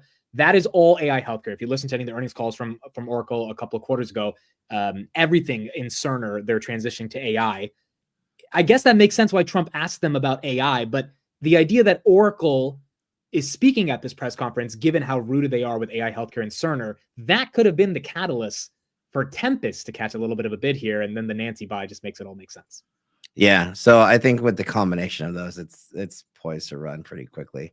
I mean, in general, to me, we talked about this 2 or 3 weeks ago, 588 on SPY. There was like, and I literally said, there's no reason to be short anything anymore. Yeah. If we were holding that, and we've held that with strength. I think we go back, we're going to see all-time highs very, very possibly this week. Even Jason, though you know what MGX is? It's up 97% after hours. I just texted you that. It's a sympathy play. I don't know if we could talk about it, but yeah, well, I texted you it when it was up 30-40%. Here it is. Oh, it's health technology. It's a small cap. Yeah, it's a micro cap, 100 million. Wow, dude. Market moves on narrative. Yeah, so this is the new era, right? Where you never know what's going to happen after hours. Look at our NVIDIA, right? So here we are. This is looking better and better. Again, thinly traded markets, but I don't see why NVIDIA would stop here. I think around 150 is what we see before, like, if not. Are you saying I got the bottom on NVIDIA, bro? No, but you got a trigger. You had a good healthy trigger over 139 and the 50-day, all of the above. Yeah. So we can get an extension. I think we will. We're going to. So here's the interesting thing. Here's NVIDIA. So that we would call this like rounding bottom, bullish, bearish to bullish setup. Once we get over, look at that. So let me take these lines off. This is the important 2 lines. Palantir's moving because they're in the AI bucket. I think that's why they're moving after hours.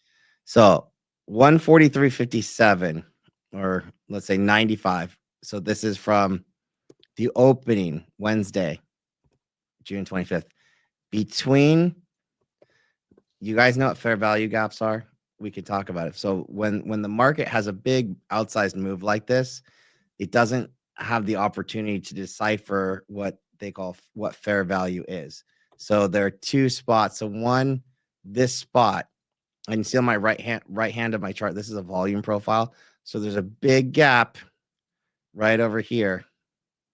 So gap up, big gap down, push. If this is tomorrow, if we're over 144.60, basically this little hump right here, we're probably going to get it. It's really this.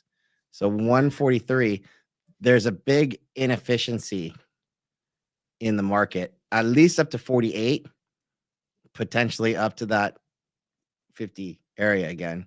But this gap between 145 and 148 should fill within minutes if you're a trader.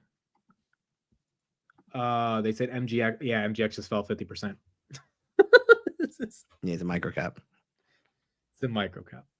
Okay, so we're back to Technical Tuesday. I think that makes a lot of sense on NVIDIA. Can we finish AMD real quick, and then we can get to the Qs? Oh, yeah, yeah. So, I mean, it all looks good. I mean, so nobody should be thinking short. I don't care what we're talking about, even if it's TMDX. I'm not thinking shorts, just because it's very counter trend. Maybe you can go long TMDX if you're waiting. Go for it. So the bull market is back. I think the 20-day, you get a little bit of pop. You're not out of the weeds, but this looks more than constructive on AMD. It's just a choppy place.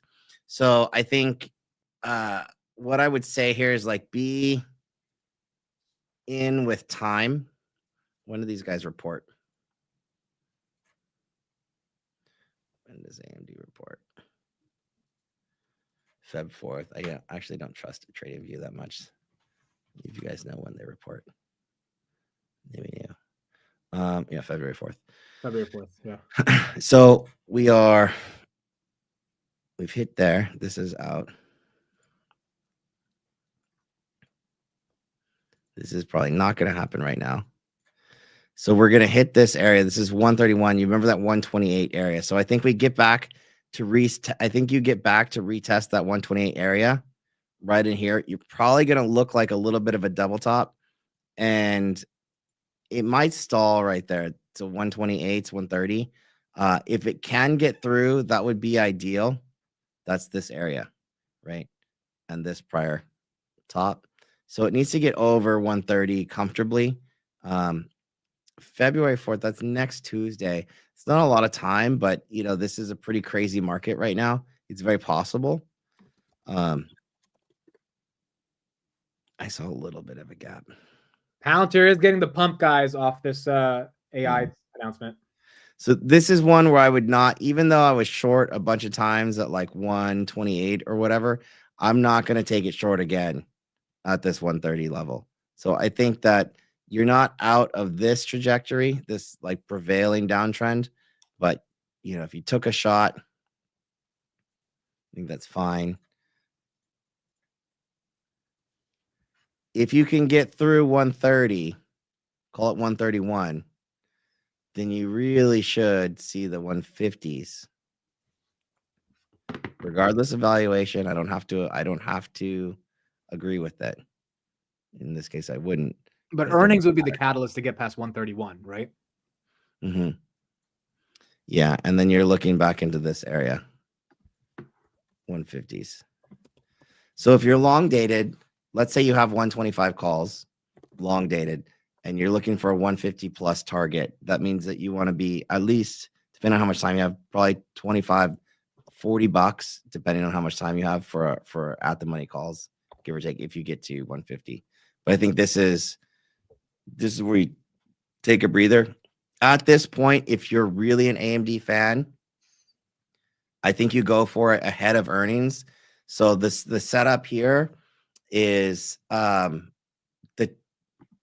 regardless of the fundamentals, the technicals are setting up that it might be better than feared. If that makes sense. So a potential better than feared result could give you a nice little pop. Okay. Can we do let's do SMCI, then we'll do Disney, because why do we like Disney? Oh, because of Netflix. Yeah. But SMCI, our boys Chris, Matt, and Steve are long SMCI. All three of them. I mean, so what I'm gonna do is on earnings, before earnings, I'm gonna buy a DGen call. And if I lose all my money, I'm gonna blame them. If it tanks, and if it goes up. We know what they're in. Are we gonna do this? I mean, I think they all think it can get to 50. That's their kind of so it doesn't help me. Do we know what they're in though? In equity, or those guys are like they like Steve's in equity. Steve's in equity. Chris and Matt, I believe, are in leaps. Okay, there you go. So Steve is an equity dude. Chris has a spread. He has some I know he has some like ridiculous 30, 35 call debit spread or something stupid. Wait a second. I think let me check. I think his strikes are higher than that, but yes. Well, okay, he's gonna be a 40, 45 or 45, 50 call debit spreads is what he's gonna probably something around that for $1. He has. So here's the thing. 40 75s, 40 on the long, 75 on the short, 2 years out. I was pretty close. I said 40, 50. Yeah. 40 to 75. So it's a $35. The strikes go all the way up there. Their thesis is the accounting thing is not serious. That's their point. The whole management is not trustworthy thing. So they're essentially speculating on the fact that the market is overreacting to it. Here's what I'll tell you. This is not a time to buy spreads on SMCI. Period. Full stop. You do not want to have a debit spread on SMCI here now. if you're gonna take the bet, you take the bet and you take it directional, because the truth is that the volatility is so low on SMCI heading into earnings. Is 35 percentile, 35th percentile. That means it's like in the bottom quarter of what it ever has been, and it's been going sideways. So I can just, without going through the numbers, I can look at the chart and tell you that this is probably going to be underpriced from a directional perspective. It's been going sideways for the better part of 90 days. It's been at $37. I'm looking at the IV on the underlying. That's at 35th percentile, which is extremely low. Historical IV percentile is 11. Dude, it's 11. So there's not really a benefit to selling upside call premium for sure. I think this is one where you just take it for what it is. You go long on the leaps. Yeah, you assume. Yeah, because this is a setup where real quick, Jason, before you continue, thank you, Jay James, for the gifted 10 memberships. Appreciate that. 10 of you guys just got memberships. He said he found me in 2021 when he was buying Palantir. Appreciate you, brother. Thank you for being here. Yeah, I mean, this is a hell of a market, right? So I think they could be right in terms of. So I think that they will report really well, and the stock will probably get a pop. It's the question of, does the full market believe them? And I think they might, right? Like for a little while. I'm happy that SMCI is not in the NASDAQ anymore. That's a positive. And is it what's the word? Like, is the downside priced in? I think it could be.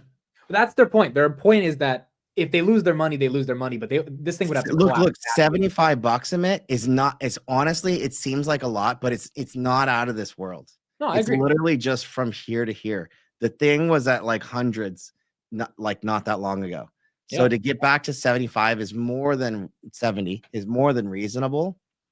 So I would actually defer to Steve's bet here, either equity, or if you want to take a shot, the real way to do this is to buy an at the money straddle. Does that make sense? Yep. So I would have no problem. Do you want to do this? When do they report?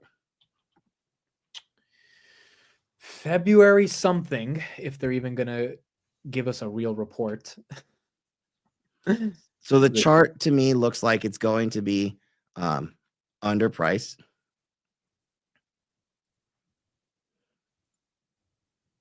Yeah, I think it's like mid-February. February 4th. That's quick. That's like it's next Tuesday. Okay. So I got the last 6 earnings up here. So 18.1 plus 20.1. Palantir 75 after hours. Oh my God. It's getting a little pumpy pump from Trumpy Trump and his AI announcement. Wow, 75.40, dude. That's a big move. That's 3%. That's not a small move on Palantir. That's what we said it was going to. It's a good move. That is not a bad move. Shout out to Dookie Pie. He was on Hood Weekly yesterday. That name is just, you have to say that name when they're in the chat. Okay. Shout out to you. So SMCI has an average move of 15.6%. Currently, I'm telling you, dude.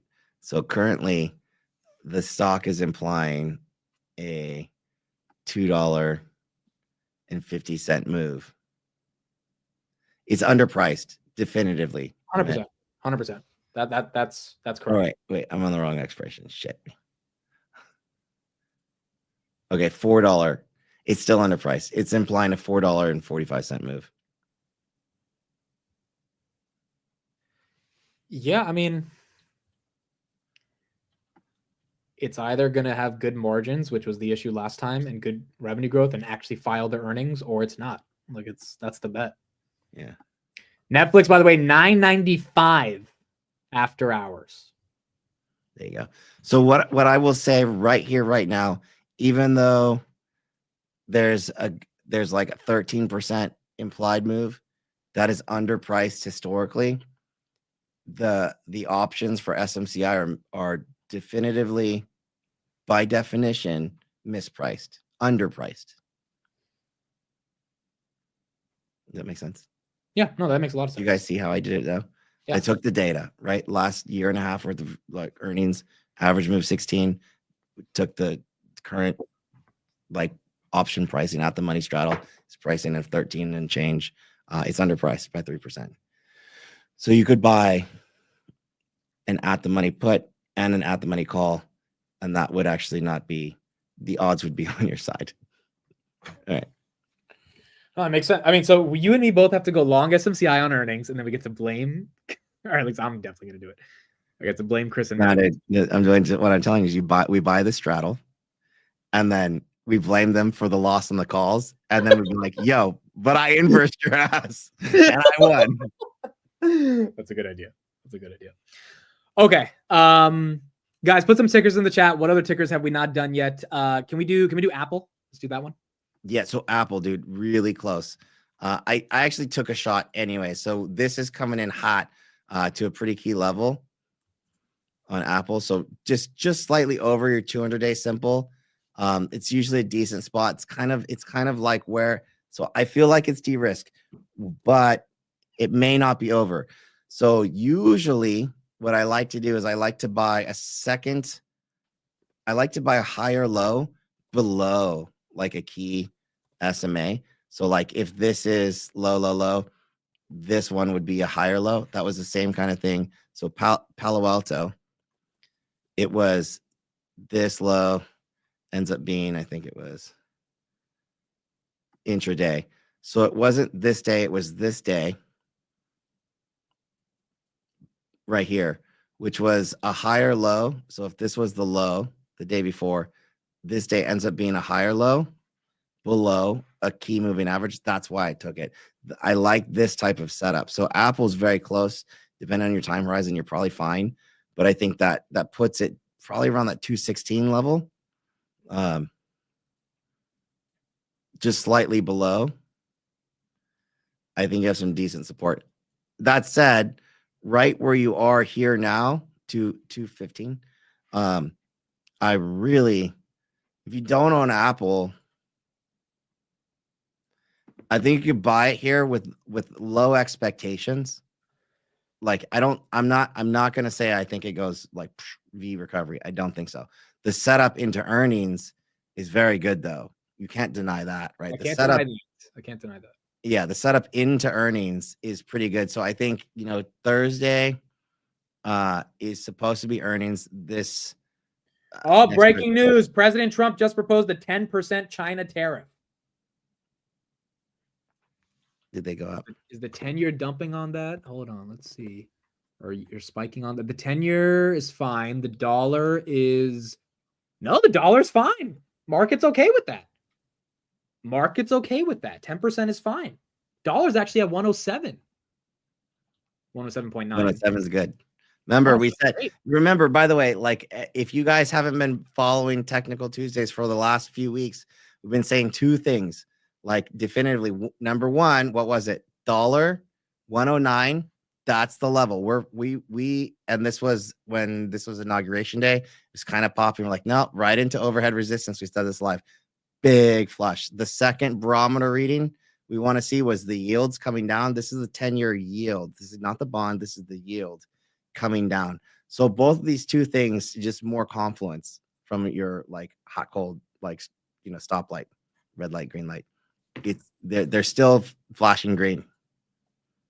10% is not 20%, and I think the market freaked out at 25% last night. 10% is okay. That's not too bad. When do we get the rate decision for Japan? I think 24th in 3 days. So in 3 days, then the dollar is going to crash also? Not crash, but if it goes down another 0.5%, that'd be nice. So I had somebody ask me about that today. I was like, what about like the whole yen carry trade thing? How does that affect that? Well, it's priced in. I mean, it can't be a black swan. Everyone knows there's an 80% chance they hike, so no one's going to be positioned to the point where they get screwed on the carrying of the yen if they know it's going to hike. So I doubt there's any like real fear people should have on that. So Apple, by the way, I think you could trade this. Here's what I was saying about Apple. I think you could trade this off the 200. If you get a pop tomorrow, I think you see 128s again quickly. But I think depending on your time horizon, I think this is a good spot to DCA if you have a long enough time horizon for a never sell bucket, if that makes sense. I'd like a little bit lower, but I've been greedy lately and I've missed a couple entries because I've been wanting lower, right? Like I really wanted more Redwire at 13. I mentioned I had that limit order sitting at 15 and I was like, it's going down. I bought a little bit. And then I wanted it at 13. I didn't get it. So I missed that. Rocket Lab, I missed the big ad on the 21 something. So I think this is another one where like, dude, I like to buy the fear, like when they're just like crapping all over Apple right now. I don't hate it, but I don't think it's going to go straight up tomorrow. Yeah, that's fair. Can we do Disney? And then we'll do Bitcoin. Also, apparently Trump just said, I'm open to Elon Musk buying TikTok. Wait, we got to do Tessie. No movement. Tesla's doing on that. The problem with Elon buying TikTok, I don't think he's going to have to sell Tesla, but everyone thinks he's going to have to sell Tesla to do it. But I think he's just going to raise money from other investors. If he does. What's the deal about? Is this something you talked about earlier? Or? What, TikTok? Not Disney. No. Someone in the chat. They want to say Disney. Oh, it's not something you brought up. It's no touch. I mean, you can play with it, but like, okay, it's a really bullish market. Now we're coming down a little bit, but I don't know that this is going to be my down. I don't pay attention to this kind of stuff. So you don't like Disney here at all? No. I like Disney at like sub 90. When you get okay, that opportunity is gone. I don't know if you're I don't know that you're buying Disney net new here. I don't like that personally. Because you have new leadership that's coming in. I love Iger, but Bobby's gone.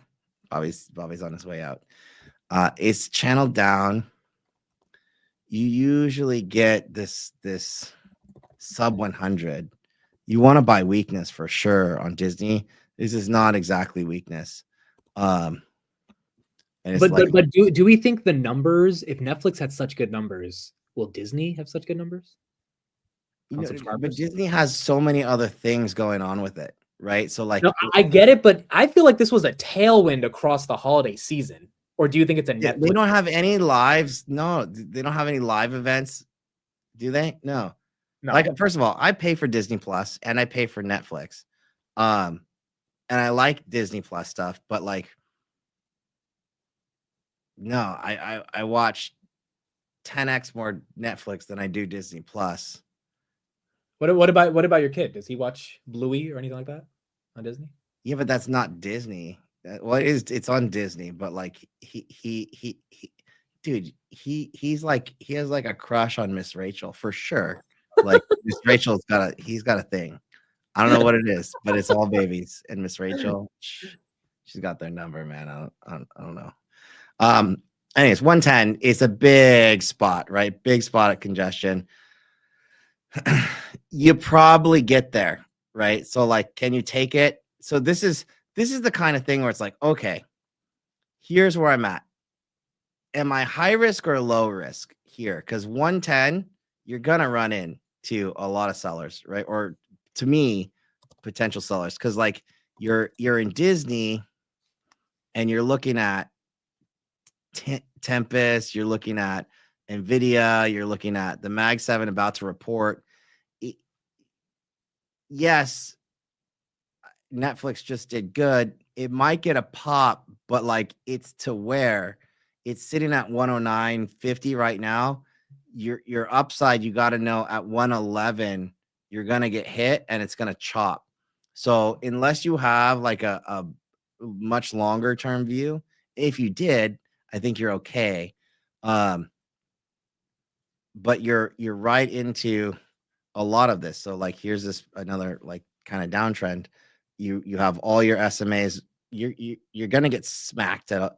Yeah, I would be more inclined to short this. I just said I'm not gonna think about shorting. This is not. I don't like Disney. Here it probably goes up, but like, what is your upside? Right. Well, Well, I've never loved Disney as an investment either, and Netflix is actually profitable on streaming. No, I like Disney as an investment. Like, and I bought Disney multiple times as an investment in the 80s, but never in the hundreds. So wait, the difference is the hundreds. The valuation gets like, what's the The difference? hundreds is where I will pair off my 120. I will pair off that little thing because you're in a massive consolidation here. So like, I don't know. I mean, dude, Disney was 250 in 2021. Like this thing. I'm well aware, but that was Iger, and Iger is not going to be around much longer. That's what I love it. I love Iger. I love Iger. So I think if it breaks this, you probably this one I think you probably go, but like I was trying to say, you have to have that longer term time horizon because closer to 100 is a better risk reward. But if you're not in it already and you're looking at it, it's like, okay, you're going to be okay. I would kind of rather take it higher. I would rather get long higher, if that makes sense, like over 120 because like this has still got a lot of overhead resistance. Once this is over 120, like comfortably, it's in the clear, right? But for now, it's been consolidating for a couple of years. So can it get back up there? Yeah, for sure. But it doesn't have, it has Bob, but he's on his way out. I don't hate it, but I'm not like, oh my God, I'm in love with it. I would buy this for my son, if that makes sense. Like if you have that kind of horizon. For your son, would you rather buy Palantir at 75 or Disney at 1? Disney. Really? Yeah. Dude, I'd buy Palantir any day of the week over Disney. For my kid. No, for my kids, no. Because I know Disney's been around for 100 years. They'll be around for another 100 years. I know that you don't believe Disney's going to be around for another 100 years. Actually, we've had that conversation. I don't know if they're going to be relevant in 100 years. Well, but they'll be around. I don't know if Palantir is going to be relevant in 100 years. You take that back. Technology moves really fast. Right now. I've seen a lot of stuff come and go. Because they're probably they might get bought, dude. Dude, Palantir is not getting. What are you saying, bro? You never know. They're not selling. We're talking about 100 years, man. That's you know how many gray hairs you're gonna have? Oh, my great grandkids are gonna frame my shares on their wall, and it's gonna be my memories. Okay, can we do Bitcoin? Because we haven't done Bitcoin. Can we do that? Even Jason goes stand in the corner. All right, Yeah. Oh, I'm surprised we haven't talked about this yet. Is this not the most bullish thing ever, or what are you thinking on? What's that? Bitcoin. No. Like we're breaking over multiple 105s every other hour. Like I feel like, I don't know. It feels kind of bullish. We had all-time highs yesterday at 3 a.m. 109, right? And then Trump didn't mention us in his inauguration that we dumped, but now we're back. Yeah. So it's bullish. It's bullish, but the chart is a little exhausted. I think that there's going to come a point where it's going to bang up against this wall and eventually it's going to pop, and it's going to pop like kaboom. But we have to, whatever that catalyst is, I don't know if it's what did he release today? It wasn't like the strategic reserve today, right? No, it was a crypto task force. And by the way, hold on. We got some breaking news, Jason. We got some breaking freaking news. Trump meme coin is down 30% because Trump was just asked about the meme coin and he said, I quote, "I don't know very much about it." Why is that? Why would that be bearish? Oh, look at that. It's back up. No, is it? Wait, where is it? It's at 39. It just hit 34. Now it's back to 2. This thing is volatile. Is at 40? It was just at 34 like 5 minutes ago. So Trump said, I don't know much about it. That's what he said. It's a good answer, to be honest. Like, good answer. Good answer. He's avoiding it.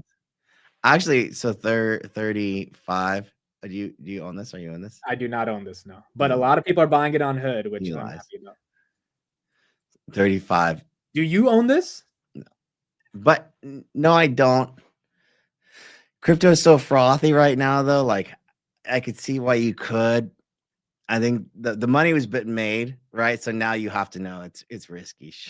It's risky as hell, right? I don't know what the market cap is at this point. Okay, can we go back to Bitcoin then? What are you thinking on? It's got a hold. So this 35s, Trump coin. I think it's gonna trade like DJT, bro. Yeah, I was actually gonna say that, which is like super. Like it's like GME. What were we looking at? Bitcoin. So I think, time horizon, I think Bitcoin, you're good. So I want to see the characteristic again of Bitcoin specifically. Do the dips continue to get bought? And I think when we talked about it earlier in the week, we're like, okay, well, the inauguration may be a sell the news event. It ends up being a very small sell the news event, which could be a buyable dip opportunity. This 102.50, I think, is key right now for near-term momentum. Again, does this have to crack here now? No, it doesn't, right? So like I like this consolidation up here, but I could see like 1, 2, and then sorry, that was not really the best PC drawing. Good thing he didn't see that. But like the fourth try up on this wall here, right? So 108. So we got one try, right? One. Then we got 2 tries, 2. We can have 3. I think the third one probably fails miserably down in here somewhere. But on this 4th attempt, that should go. Right. So that's like 95s, which again, technically super tight SMAs.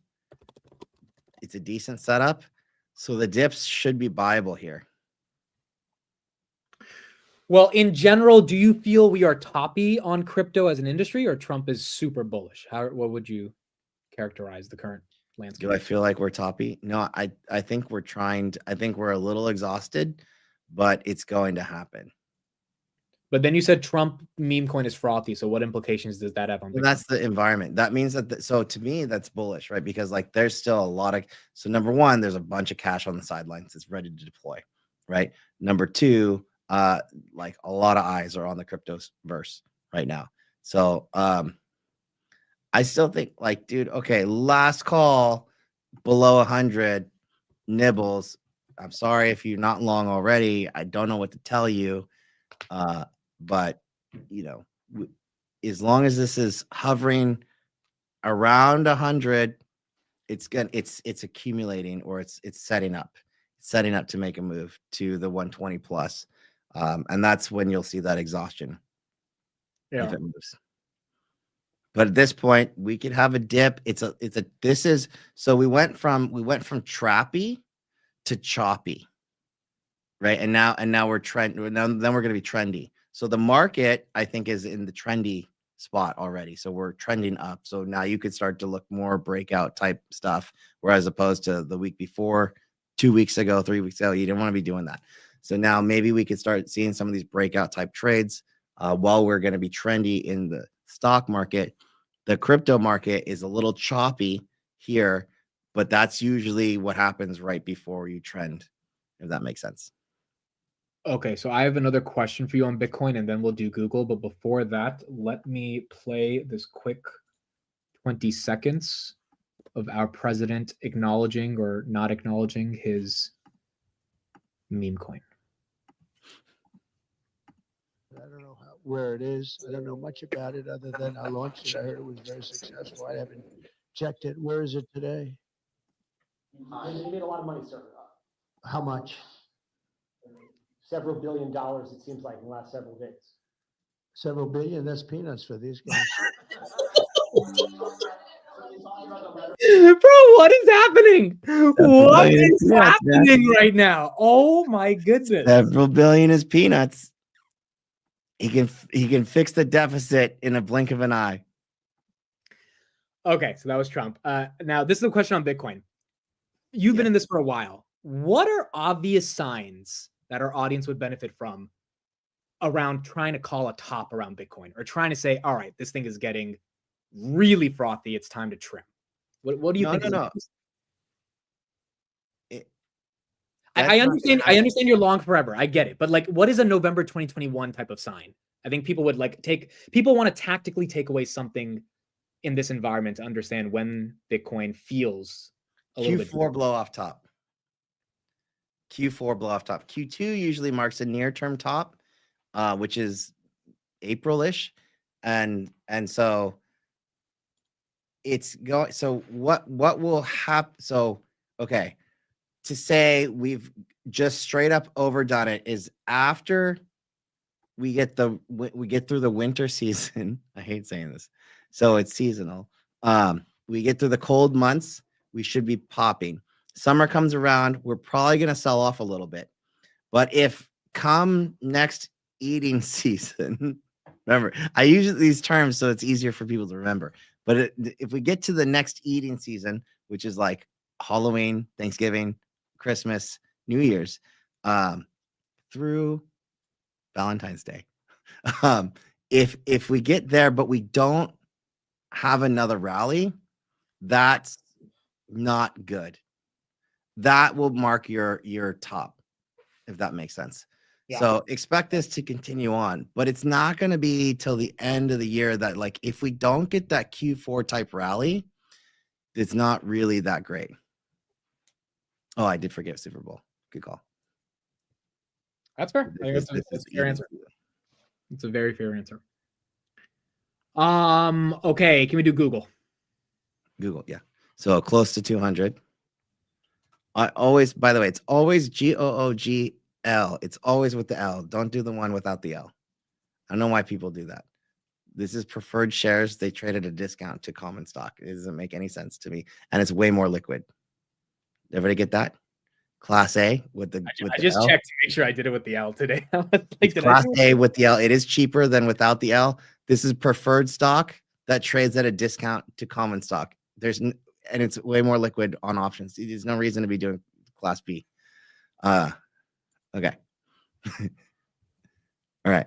So okay. So this is you're there. 1, 2. This is the third shot. So I think the next go, dude. The next go, you're gone. Where do you go to? Is that your question? Yes. Okay. 218.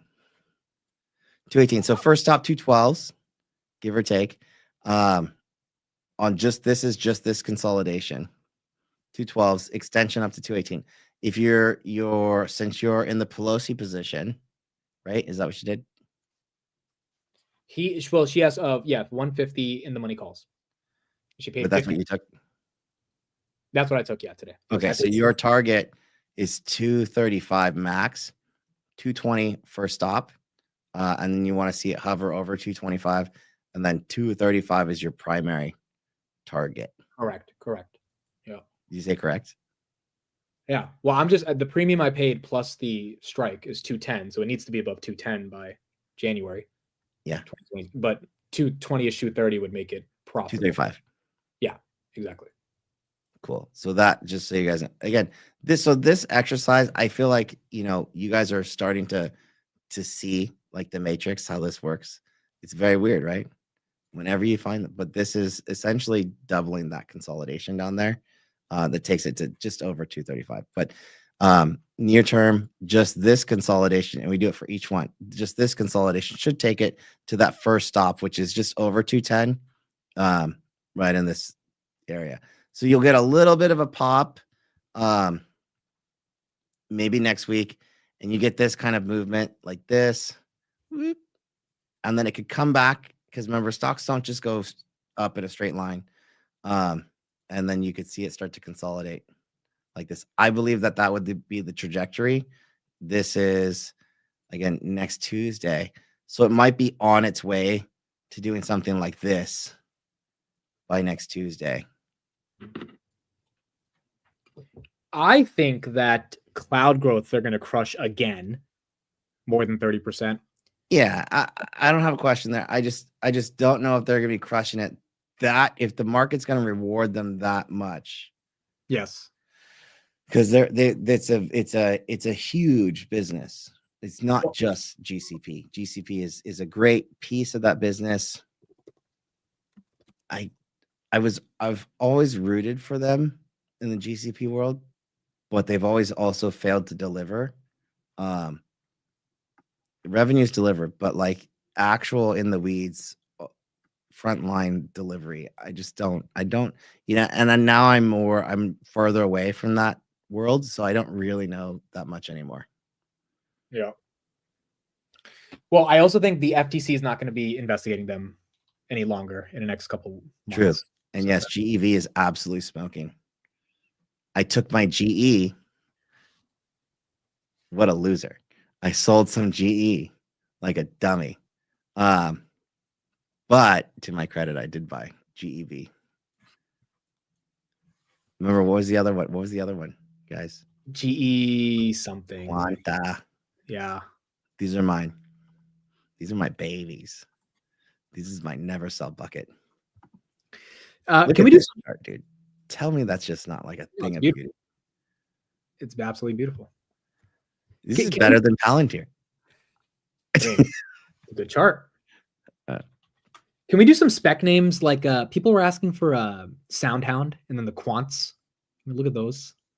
How about we start with guys, real quick, hold on. We cannot do Next. We already did Next, and Next is a long-term hold. There's no technicals on Next. Yeah, that we look at. That's we could talk about Rigetti. So we talked about this on a prior stream. We talked about if you need technicals on Next, you shouldn't be buying Next. like you know nothing about Next if you actually need the technicals on Next. You buy it and don't look at it for 10 years.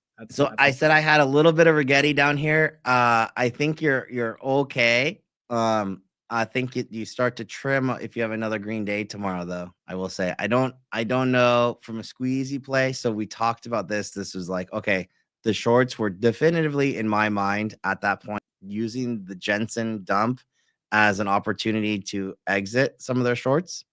We're holding 1350. So this was the key order block right here. And I think it was on, I think I posted this a couple times. So the quantum names for sure. Yep. Okay. So it was this level here, 1338. And so we talked about this on the last stream. This is going back as it was setting up 1150. So it's up to 18s, but I think you're very close to halfway there. You start to no more ads definitively, and you start to just trim out of a position. And then if you want to, you can leave a little bit and forget that you ever owned it. That's kind of how I do these. But I think a lot of the quantum names, OKLO, Sandwich is talking nukes. This thing is flying right now. This was actually a decent pullback. It's trendy, right? Energy is good. This is actually not a horrible. This is actually a decent looking chart right now. So these are super speculative. QTUM, right?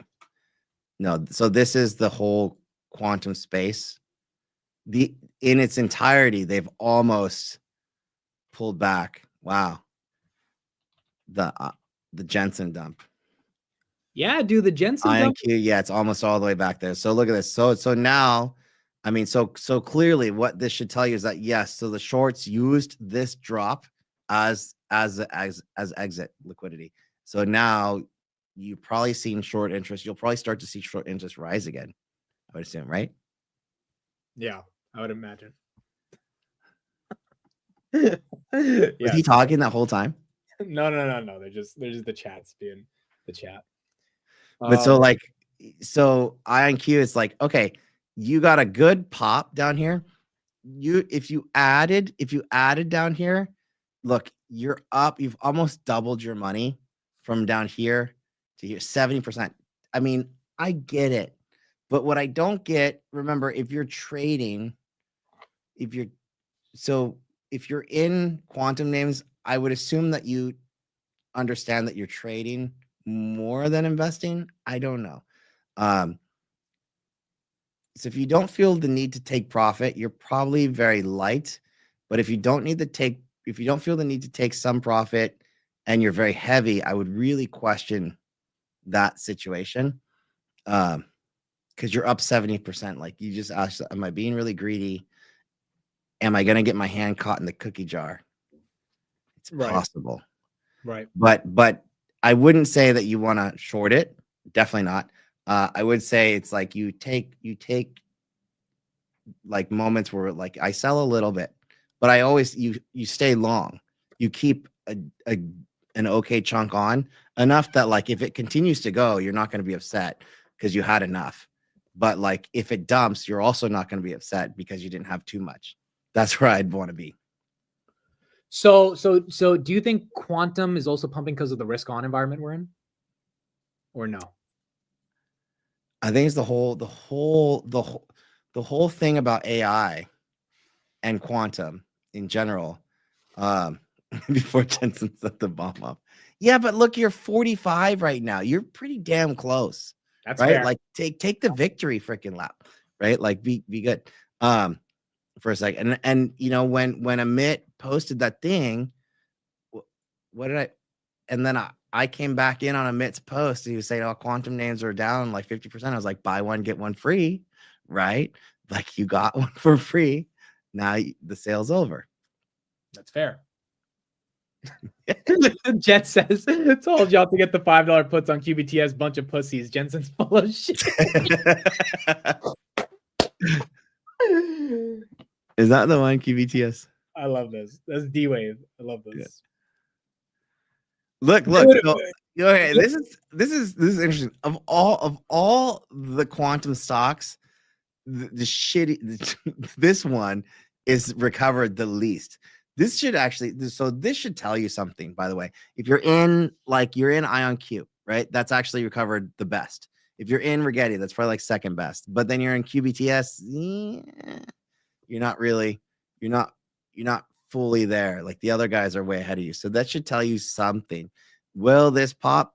Probably, dude, because there's the whole quantum ETF now, QUTM. Yeah, that thing. Well, that's been around for a minute. Yeah, but now it's a thing.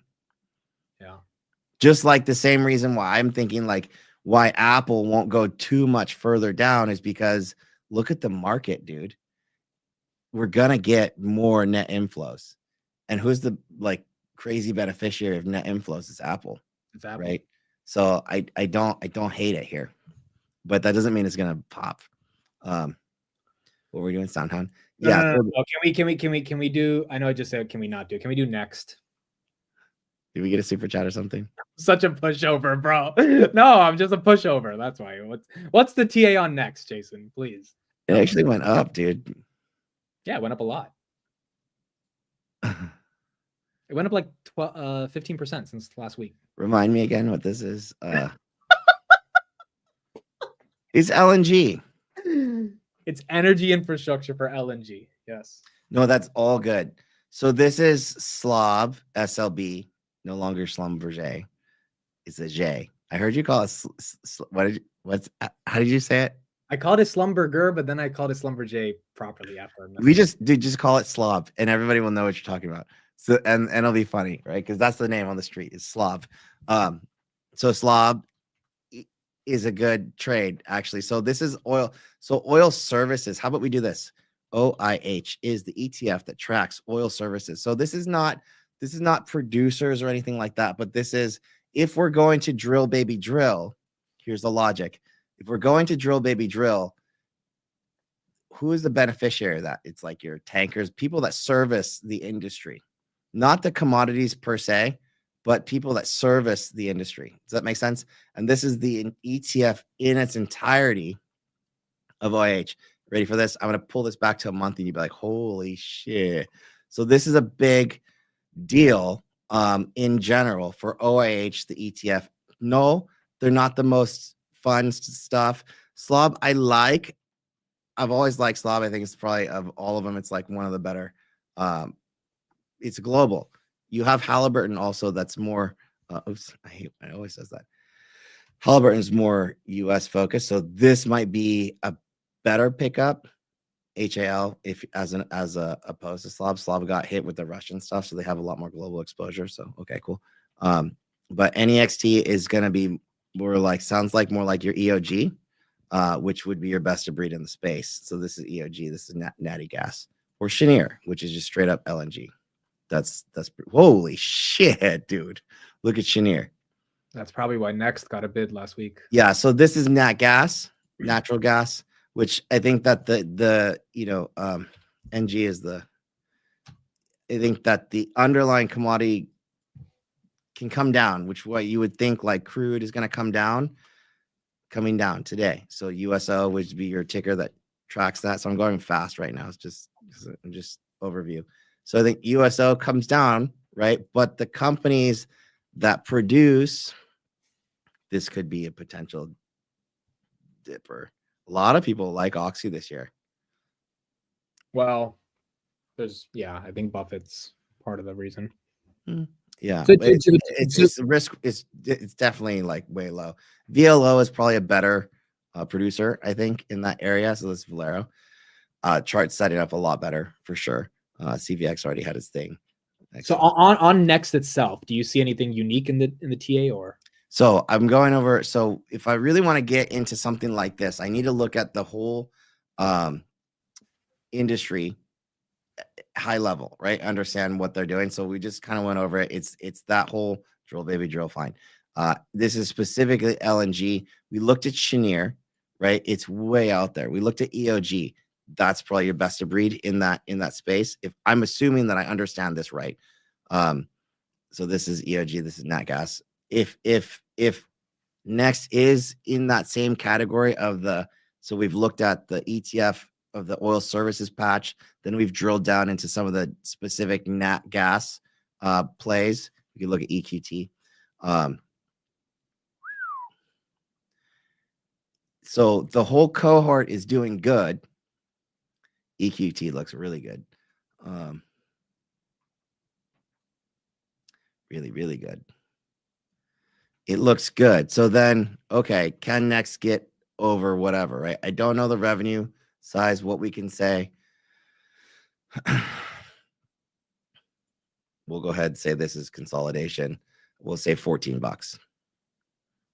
13.85 on Next. Mm-hmm.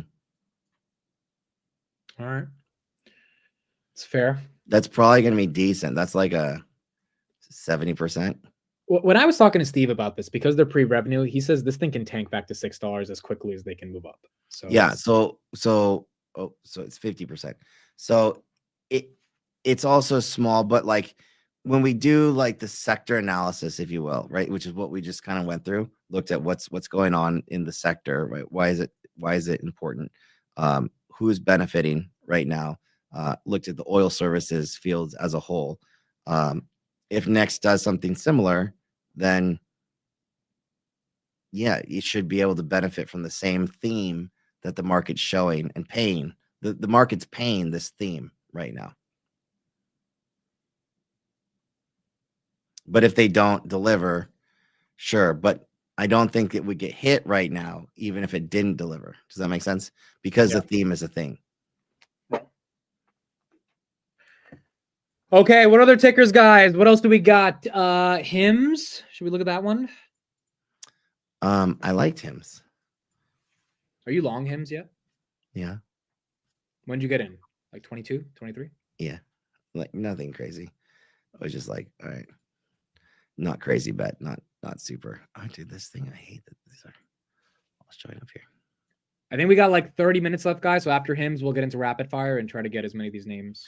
So we talked about this on stream too, like 25s. I should probably look at Lily. Do you guys know if this is legit? So Lily pricing coming down. This is rough. I don't know, dude. What do you think about this, Lily? Fundamentally, I don't care about pharmaceuticals, bro. They're not. I don't care enough to hold them. Maybe to trade them, I get it, but they're so boring to even study about the drugs and stuff. Like I've never been that interested into it ever. They're hard. They're hard, and they're not exciting to research, unless you're a nerd about biology, which is for some people. If this is BS on Lily, though, I would say it could be $1,000 stock again. Oh, 100%. That's which is still like 50% upside if it's BS, which I don't know. It's got that RFK Jr. shenanigans going on too. Like we don't really know what's going to happen. Like I was with Wolf. You guys know Wolf Goff. Like he was just, we're on a Spaces the other day. He was going off. He's like, short Moderna, short Pfizer. We don't need these companies. Like there's no reason because we're going to come out with like we're just going to be better, right? Like no red dye, blah, blah, blah, blah. And I mean, it's funny, like, because you think about it, and I posted something not that long ago. Yeah. This is so true. Pfizer's been in business for 170 years and hasn't cured one single disease. That's kind of facts, bro. It's not kind of facts. It's legitimate facts. So like, okay, they're hard. They're hard. Anyways. Okay. So let's finish HIMS real quick, then we'll get to something. Sorry. Okay. Yeah, so HIMS was good. So $25 was a decent retest. Like you're buying in this area. I think that opportunity is kind of gone. I like it in terms of like, I think that people will still be buying this stuff. This actual general uptrend is intact. It's a little funky stock to trade because it's such a smaller market cap. It trades a little wonky like Celsius when they get this kind of lower float. So take the daily intraday stuff kind of with a grain of salt because you can see like a big red day, but it turns green. I think up here you're gonna run into, I mean, for sure, first stop is just slightly over 30, right? So you'd want to see it get clean over 30, and then you deal with the 33s. I think that's, I don't want to say like a foregone conclusion, but the setup is getting better. Even if you get dips that come back in and hold this general area, I think even something like that still becomes like viable. I think this still is a thing. Yeah, and look, Bank of America on Friday said they're going to miss on earnings, which is why they tanked. But did they tanked on Friday? But then it got right back up and made a new high. Yes, exactly. So I think there's appetite in the market for these things. Yeah. No, can we do sound down first and then GSAT? I thought we did. Oh, I mean, I pulled the chart up, but like you're here. I think you get to the like.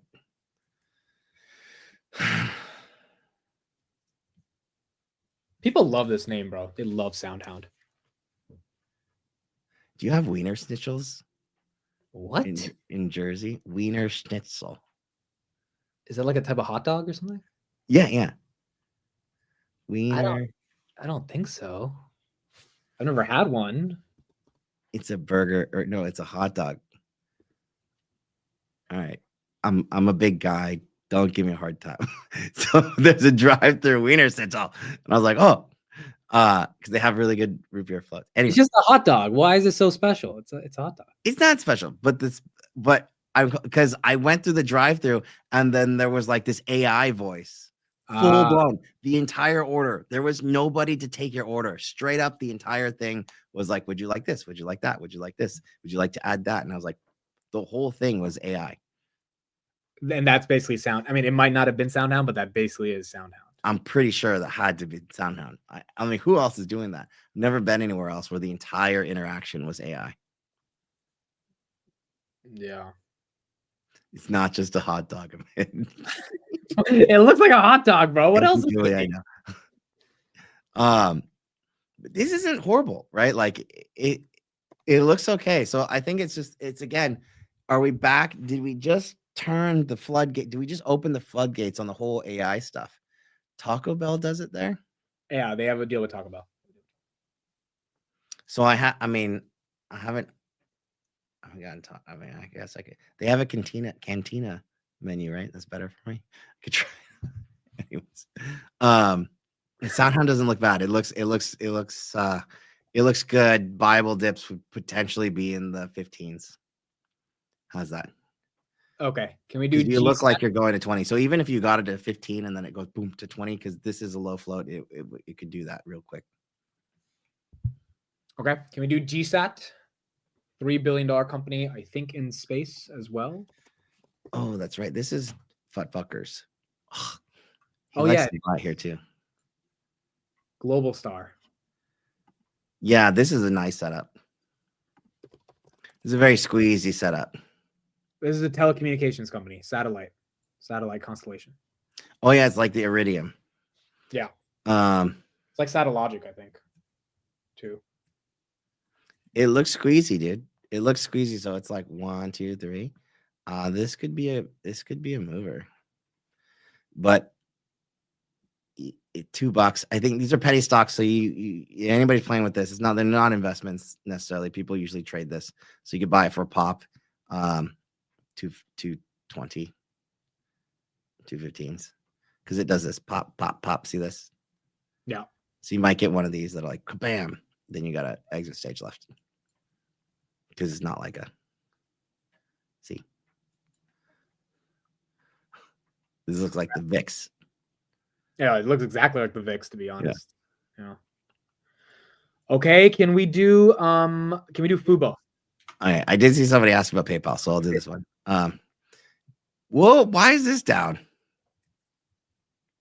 Dude, they had a great partnership today as well with JetBlue. I don't think this is right. You know, I've been wanting to add PayPal all year, but I haven't pulled the trigger because I just feel like it's a safe stock over the next 2 years. Yeah, it's boring. Would you rather Apple or PayPal? Well, I had a friend today. Apple at 200 or PayPal at 88? I would have Apple at 200, but I have a friend today who sold all of his PayPal for Hood. So, yeah. People get frustrated with PayPal.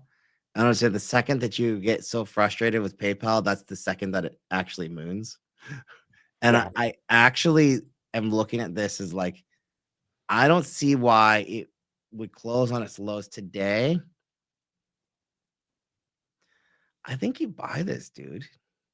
Because I think there's going to be a lot of people that would maybe sell this because they're so frustrated as you come into earnings.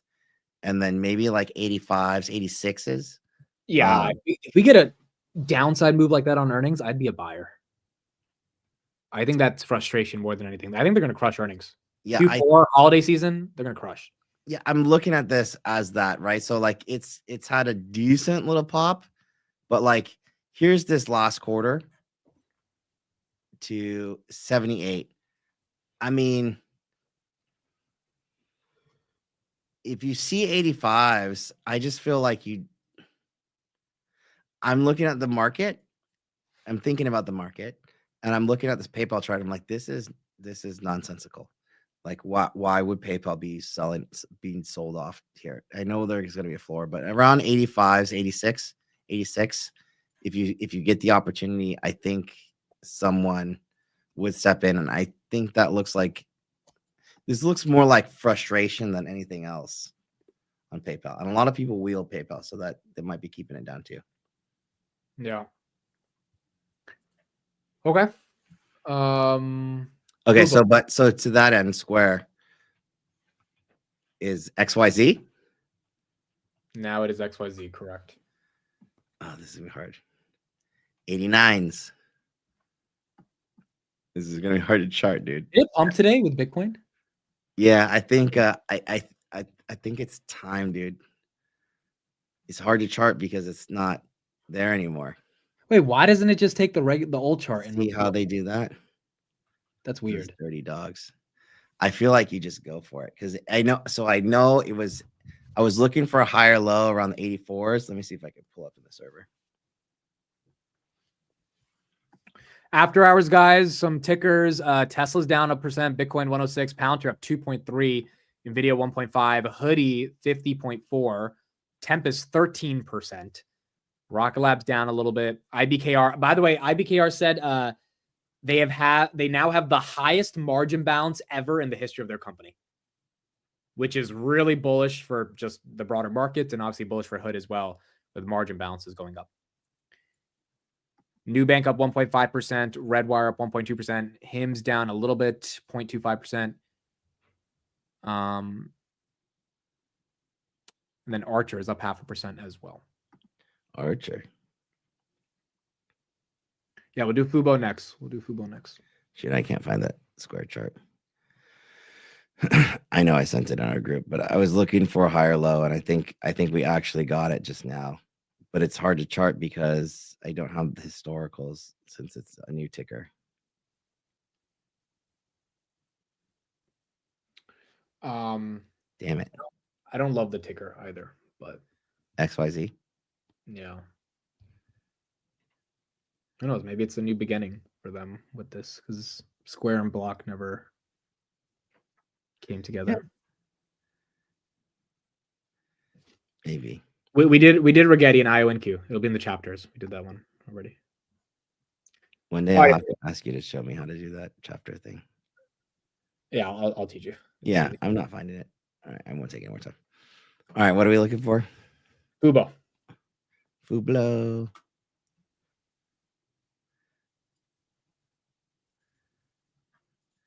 No, it didn't do it. It's holding, but there's not the interest. It would have happened by now. I think that we would have seen some more market sentiment coming in. Yeah, so I would have wanted that $4 to hold. So it's coming down right now. It's going to go to $3. Like that's just it's going to go to $3. It's still up 3x. Yeah. More than 3x, but it's going to go to $3. Yeah. Like it's got a hold and $3. Okay, maybe 3.25. Sorry. So you're here unless it's back over that 4. So 4 is kind of like that magic number where it's over 4 is back in the uptrend. I think like this, I wanted you would have wanted to see it hold here. That's that $4 zone. If it gets any lower, then you're definitively going into this area, which is where I'm getting $3 from. This is not like horrible, but it would be $3. It's $3.70 right now. It's not. Again, it's like, is that worth it? Yeah. All right, let's get some rapid fire names here. Can we do Big Bear AI before we do JPM? BBAI, another spec name. Yeah. He's trying. He's going for it. So I think that it's the AI renaissance. Yeah. So these are hot right now, trendy, not necessarily sustainable, but more squeezed names. It tends to get into this $5 area and then sell off. So I would that's where I'd leave it. All right, next. ENVX, ENVX. ENV? X, yeah. Battery manufacturer. Choppy. Going to get a pre-earnings pop though. Over 1165. You could take it for a little run for a couple bucks, literally a couple bucks, $2. Okay. Otherwise. Shopify. Shopify's long. It was long. I grabbed it long like 100 in here. So this is the type of, if FUBO had done this, that's what I would have liked. So this is what I wanted to see FUBO, what you would have wanted to see FUBO do. This is a long. And I am long. Shop. You like it at 100 as an entry. I bought it. Okay. Oh, equity or? Yeah. Okay. Not options. Because I don't know. It's still it's not options. It's not really out of the weeds yet. It's getting there any higher, and this is gonna get squeezy. Very squeezy, but you still have this kind of like trend line. So squeezy to 111s, and that's gonna be your next kind of area that this goes to, right? 112s, right there. But I don't see a world where it doesn't do that. Okay. Affirm. Interesting. The lenders are getting hit right now. I was thinking about it, really thinking about it. So Affirm could be in a spot to reload here. Same with Upstart, I believe. These guys have earnings coming up sooner than later.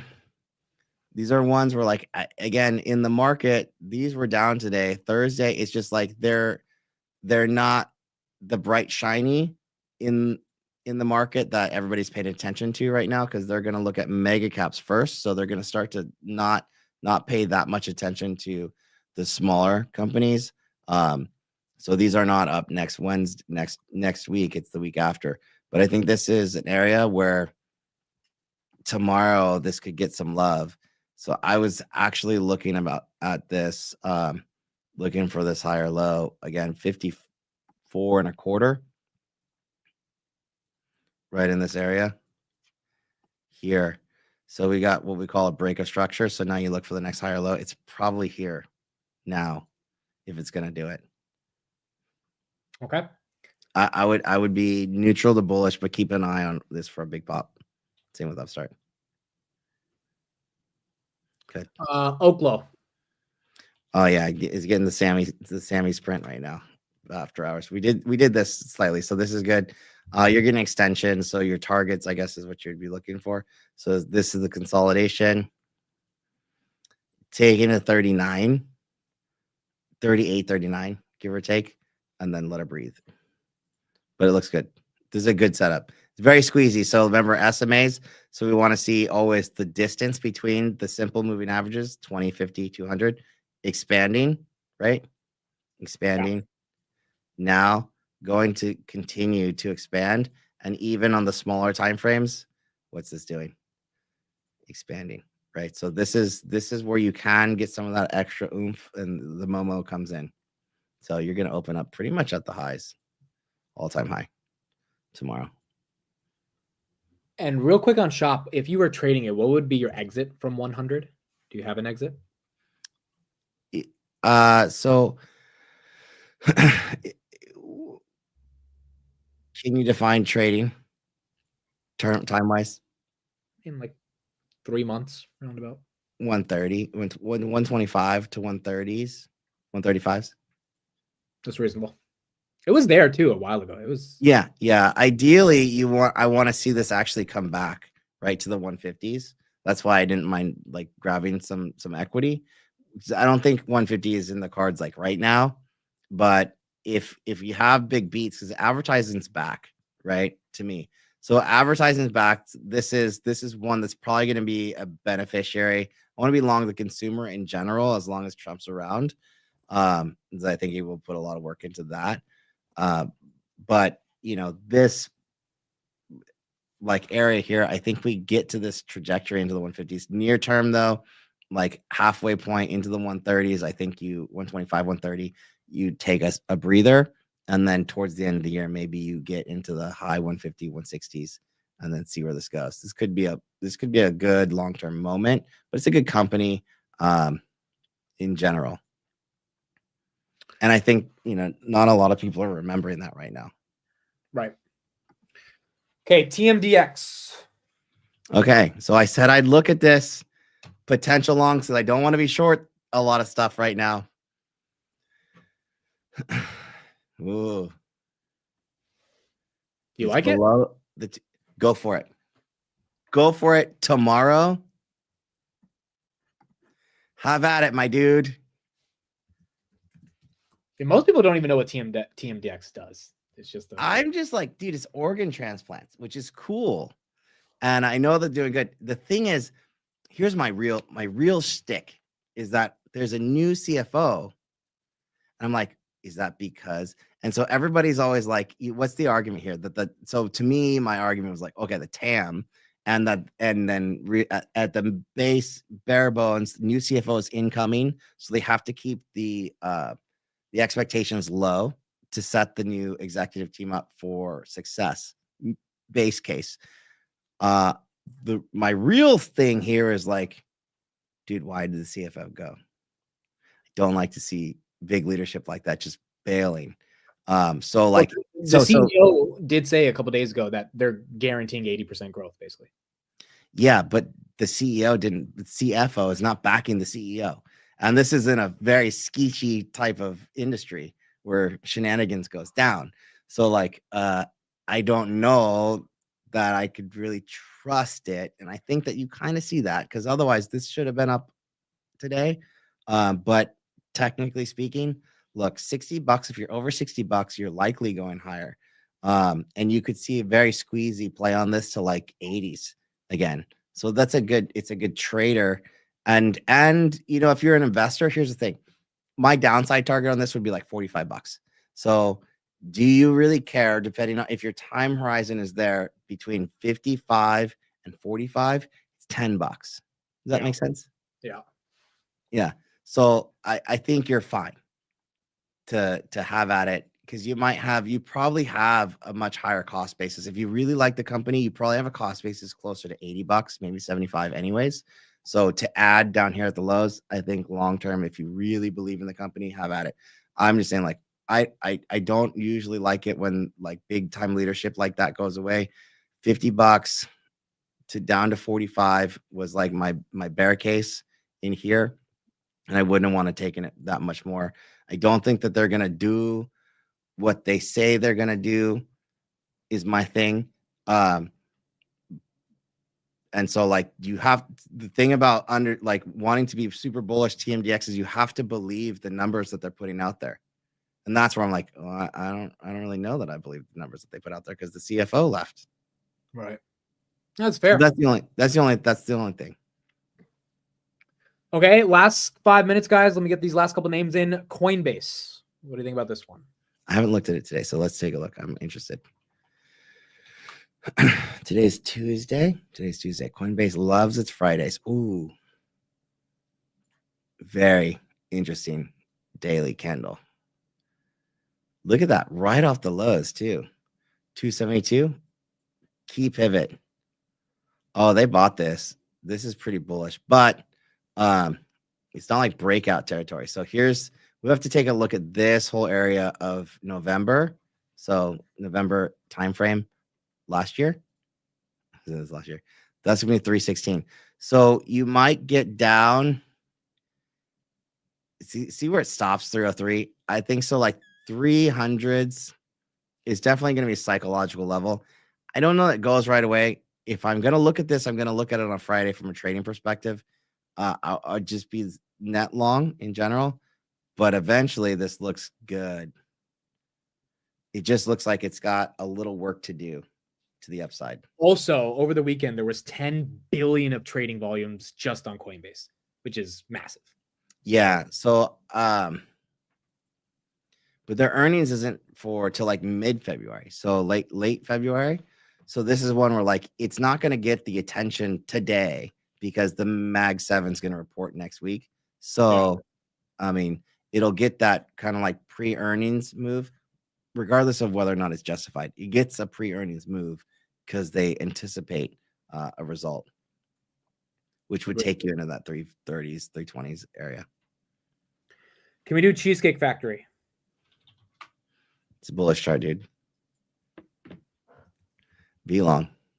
Stay long. That's all I can say. Keep her going. Do not fret. Keep her going. Okay. Solana. Yes, good. 243s.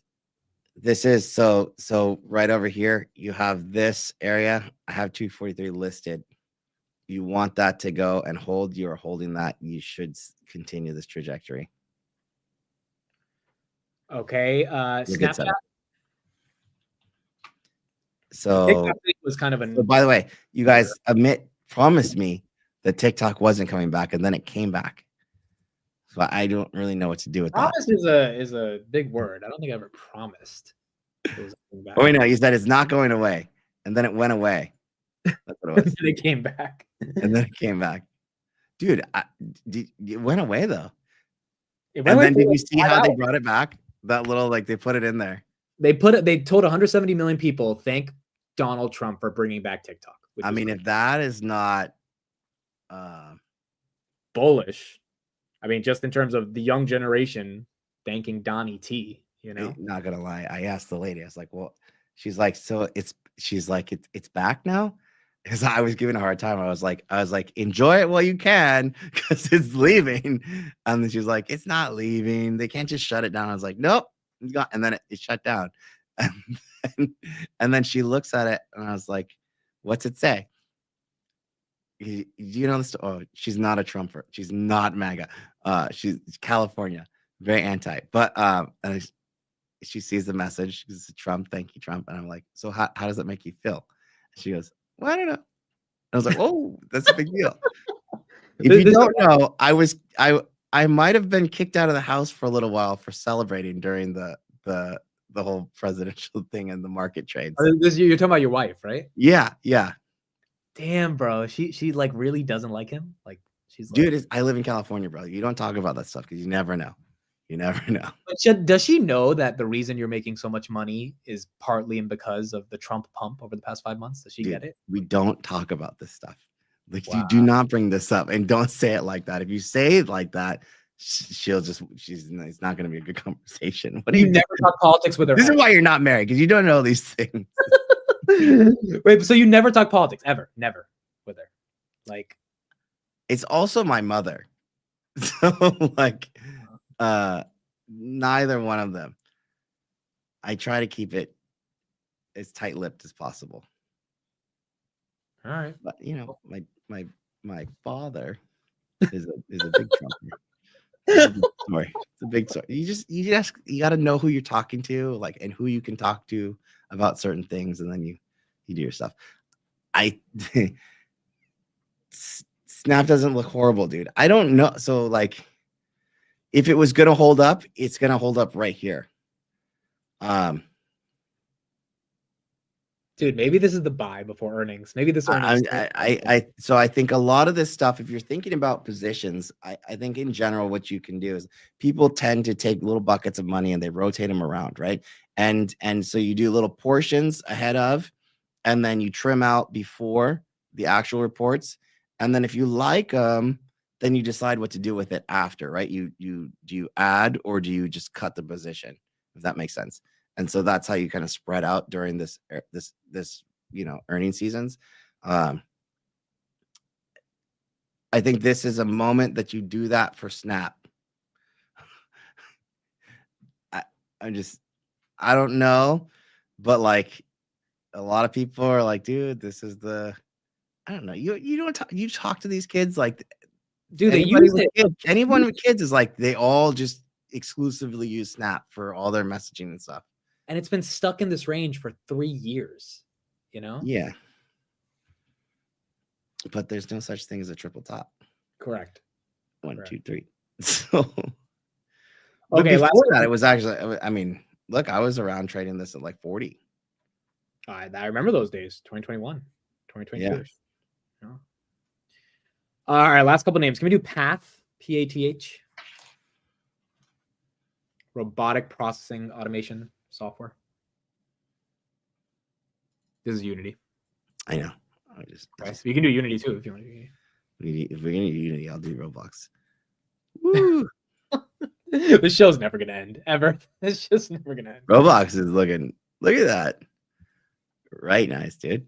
Dang. Did you notice Roblox? We've covered it a couple times on the show. Mm-hmm. I don't have a position, but I mean, this is they know how to monetize on their user base. Snapchat. Yeah, I'm just saying, this is getting away from us. I don't care about owning Roblox long, so I don't really care. Okay, so if he doesn't care about Roblox, he definitely doesn't care about Snap. That's for sure. All right, what was it? So, but he cares about Path. No, I don't. Someone in the chat cares about Path. Okay. Although Sachin, who's a friend of the channel, he has a pretty big position in this as well. He thinks. I mean, it's not going down anymore. It felt like 80% last year, 60% this year. It's still the same market cap as Tempest now. Wow. Well, by the way, Trump pardoned Ross Ulbright officially. So there you go. I think in this environment, my gut is that you get a pop into earnings, which could be to like 415s, but it's a show me story for sure. You don't want to see it. You don't want to see it do this, up to 15 and then whoop. I guess what you don't want to see. Right. I think that is. I think this would be like an ad before earnings, and then trim those ads, get your cost basis down or whatever, de-risk. It'll probably pop a little bit, but I don't know. Technically, it's not out of the weeds until it's significantly over. Like, it's got to double from here to be really out of the weeds. Technically. Okay. Quick one, ET, another energy infra name, energy transfer? It's just going like this is one like I would just like I don't know. You chase this here. It's just stay long, man. It's going. Just stay long. Okay, and I think last one for today is 23 ET. Phone home. Almost just under 24. okay. And then Reddit. Guys, we're not doing DNA. DNA is still, I mean, if you want to look at DNA, we could, but We looked at Reddit today. I sent you the trade, right? That's not me. That's from one of our other analysts, like a stock trader analyst. But Reddit was breaking out today out of that prior consolidation. We looked at it earlier. It was like, you don't want to chase it, but like when so it's one of those two things. You could have, I still say like, hey, this was a little sketchy to buy this because of where we were in the market. But today, breaking out of consolidation, this looks like it's ready to roll. Right here, right now, rock and roll. I'd say the twos, low twos, 210 on this bad one. do you want to look at DNA real quick if there's any technicals there? And I agree on Reddit, by the way. I think they're going to be profitable again, and they're going to have a good one. This one did a reverse split last year. Synthetic biology. I know nothing here. I think it's disgusting, bro. Yeah, no, it's really bad. But like, just not a good sector right now. Are you? I don't know. Like, is this someone asking because they're long from way up there, or like to get in?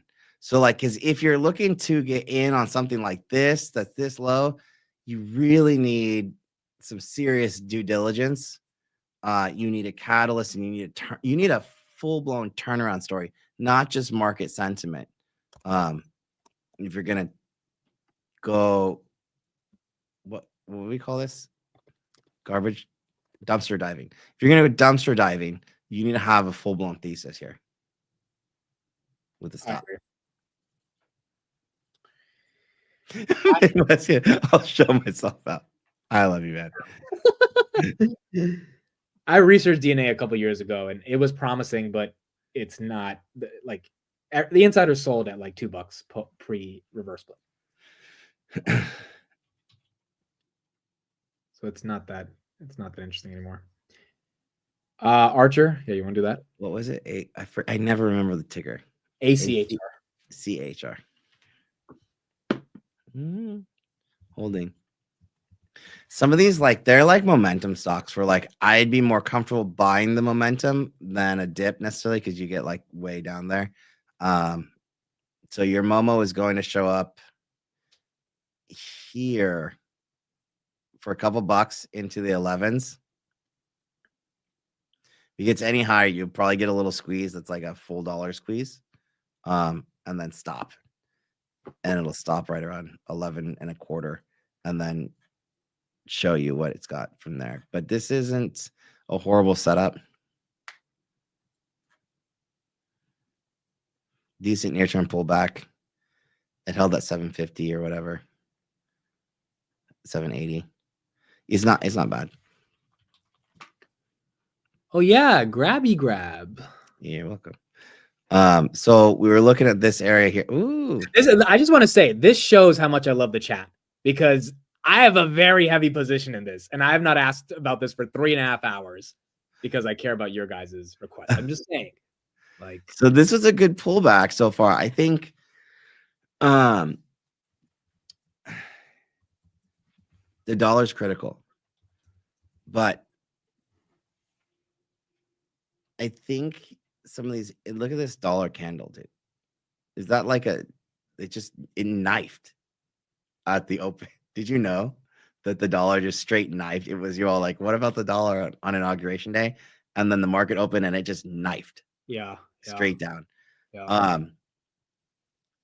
So if the dollar can stay depressed, then I think a lot of the internationals, I'm not talking about China, but everybody else, India, Japan, Singapore, even Japan, right? Like, oh yeah. It's New definitely Japan wait, because like if their yen goes up, then it's gonna be tough kind of on equities. But I don't hate like a grab with that global macro setup at all. If that makes sense. I think the dollar depends on it, but I really do think Q4 they've got a crush. And this one's getting personal for me now because I've done so much DD that I just want to be right about this. At this, it's not even about the money anymore. So so first of all, any stock under $10, we really just want to focus on the daily. So that's what I'm looking at here. So like this red line is $5, right? So I think you're gonna see 5 in short order back to where you just came from. You now have a 200-week simple. And that's going to take you into earnings. Right. Which is going to be a show me, right? So you probably get to 5 or just underneath 5 ahead of earnings with both the dollar at your back, right? And that potential catalyst. And then it's a show me and not just show me, but like, does the market really care about international, which they may. And if you can sustain over, we're going to call it 520, then you probably have a winner. I think if we run past 5, we run into the 570s, 550. Like I think we get back to the November high because there was no reason for us to leave the November high outside of the dollar spiking. So I feel like if we bust through, we really bust through. But they're going to have a really Help me understand what happened here.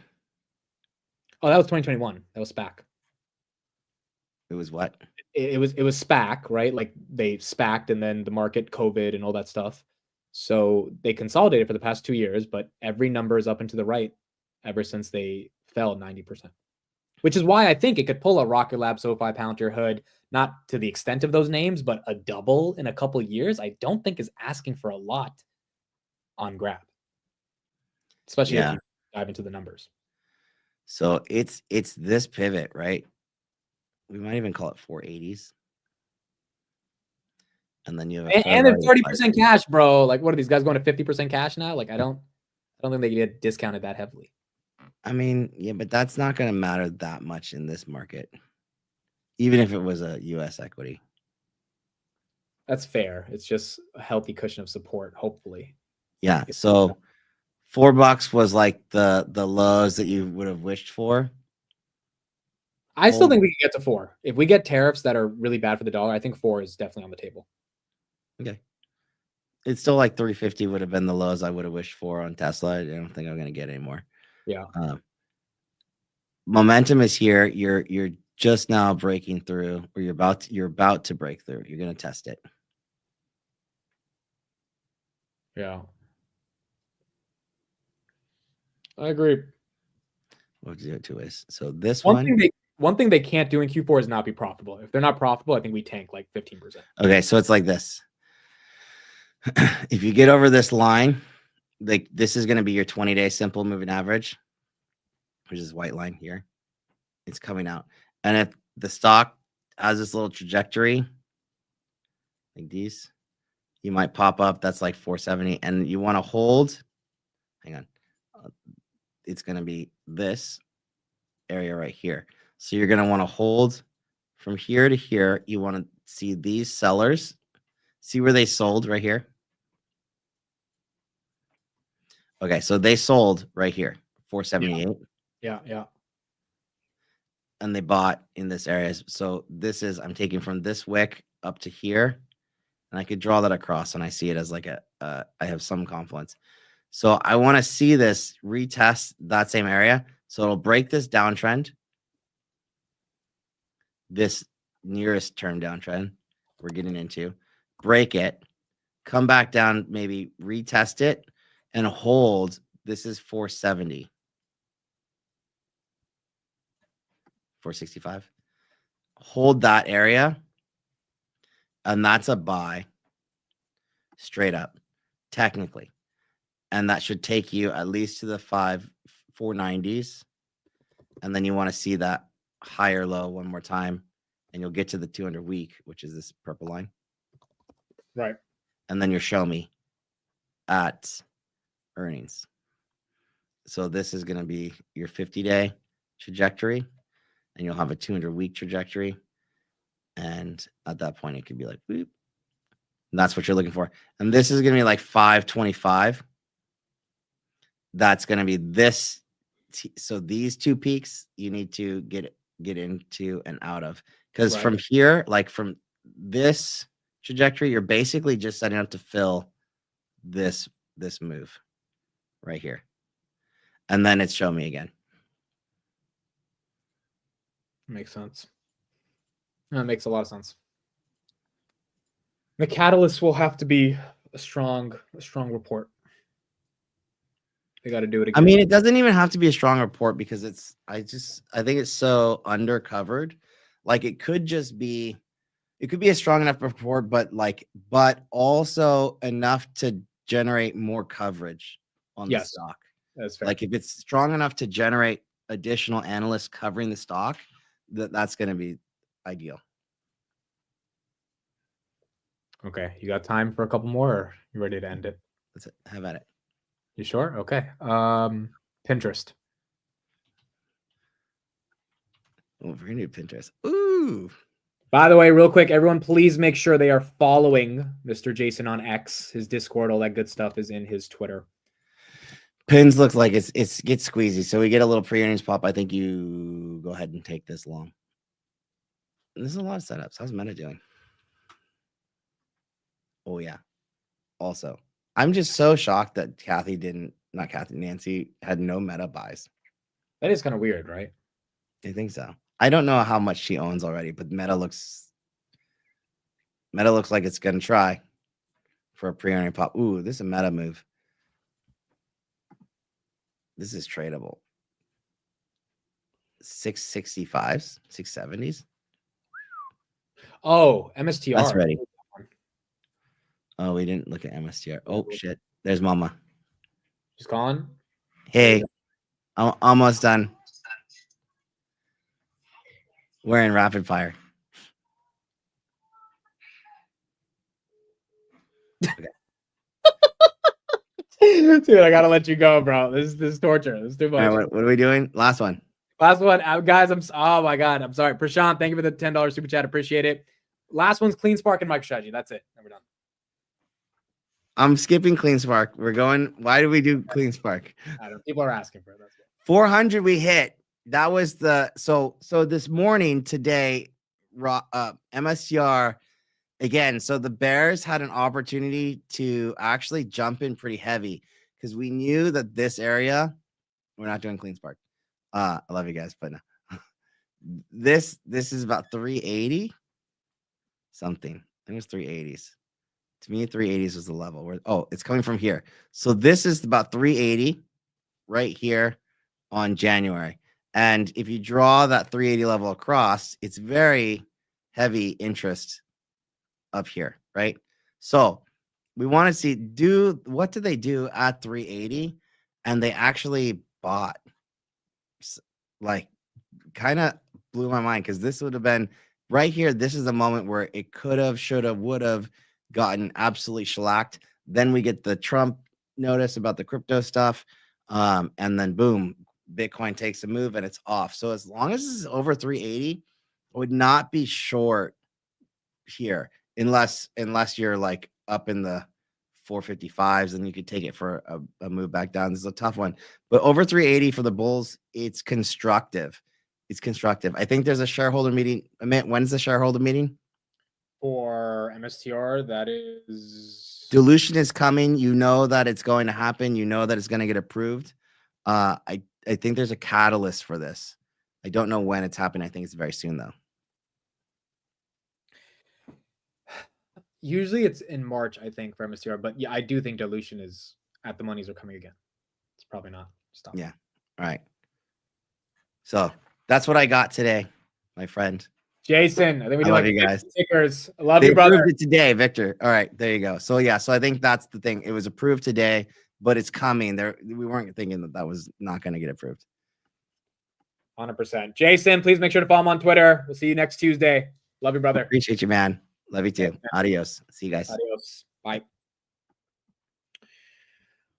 All right, guys, we are done. I'm sorry we didn't get to some of these names. I always feel bad, but we got through a lot of them, and it's just trying to fit all of them in one of these. So yeah, that's pretty much it. After hours, still kind of crazy. We got Trump not acknowledging or kind of acknowledging the meme coin. We got Bitcoin at 106. We got Palantir pumping on the Stargate $500 billion announcement around AI infrastructure spend. We have Ross Ulbricht that officially got pardoned. I mean, just so many things going on in the stock market. A lot of these headlines, probably tons of implications of these headlines over the next few months that we're going to see. And then we had Netflix, which absolutely demolished earnings and is looking like it wants to hit $1,000 a share with 19 million new subscribers. Incredible. Absolutely incredible. Dude, it's up $123 overnight or after hours. Like, what a move, bro. I don't know if Netflix has had a 15% move like that in a while. Incredible.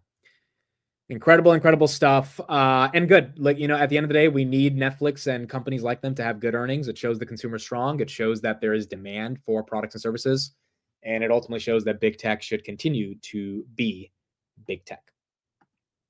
All right. That's it for me. Thank you, everybody. Appreciate it. We'll be back tomorrow on the market open. Tomorrow's earnings in the morning. We have J&J, P&G, Ally Financial, and GEV. So, I mean, I guess the GEV is kind of important. P&G is important. J&J is very important given the Moderna stuff we've seen. Ally Financial got hit badly last time, so we'll see how they perform. And then after the close, we have Discover and Kinder Morgan. So nothing too crazy tomorrow, to be honest. Nothing too crazy for the rest of the week. We got American Express later, American Airlines, Verizon, and then GE. That's it. So the rest of this week, nothing too insane. Next week is when everything goes crazy. Wednesday in particular, Tesla, Microsoft, Meta, JPL on the same day, T-Mobile, NASDAQ, ADP. I mean, it's going to be a wild next week for earnings. But that's pretty much it today. Yes, the headline on TikTok is that Trump is open to Elon buying it. Dude, I remember when I read the Bloomberg headline a week ago, everyone thought it was BS. It feels like my thesis was Elon didn't deny it. Usually he denies all the fake news. He stayed quiet about the TikTok headline. There might be a world where maybe Elon doesn't literally buy it, but he's part of a deal that creates the ownership structure for a United States company versus a Chinese entity on TikTok. So there might be something that's important around that deal as well. All right, that's it. Thank you, everybody. Appreciate it. We'll be back tomorrow on the market open, and we'll keep going from there. Bye, everyone. Have a good one. Love you guys. Good night.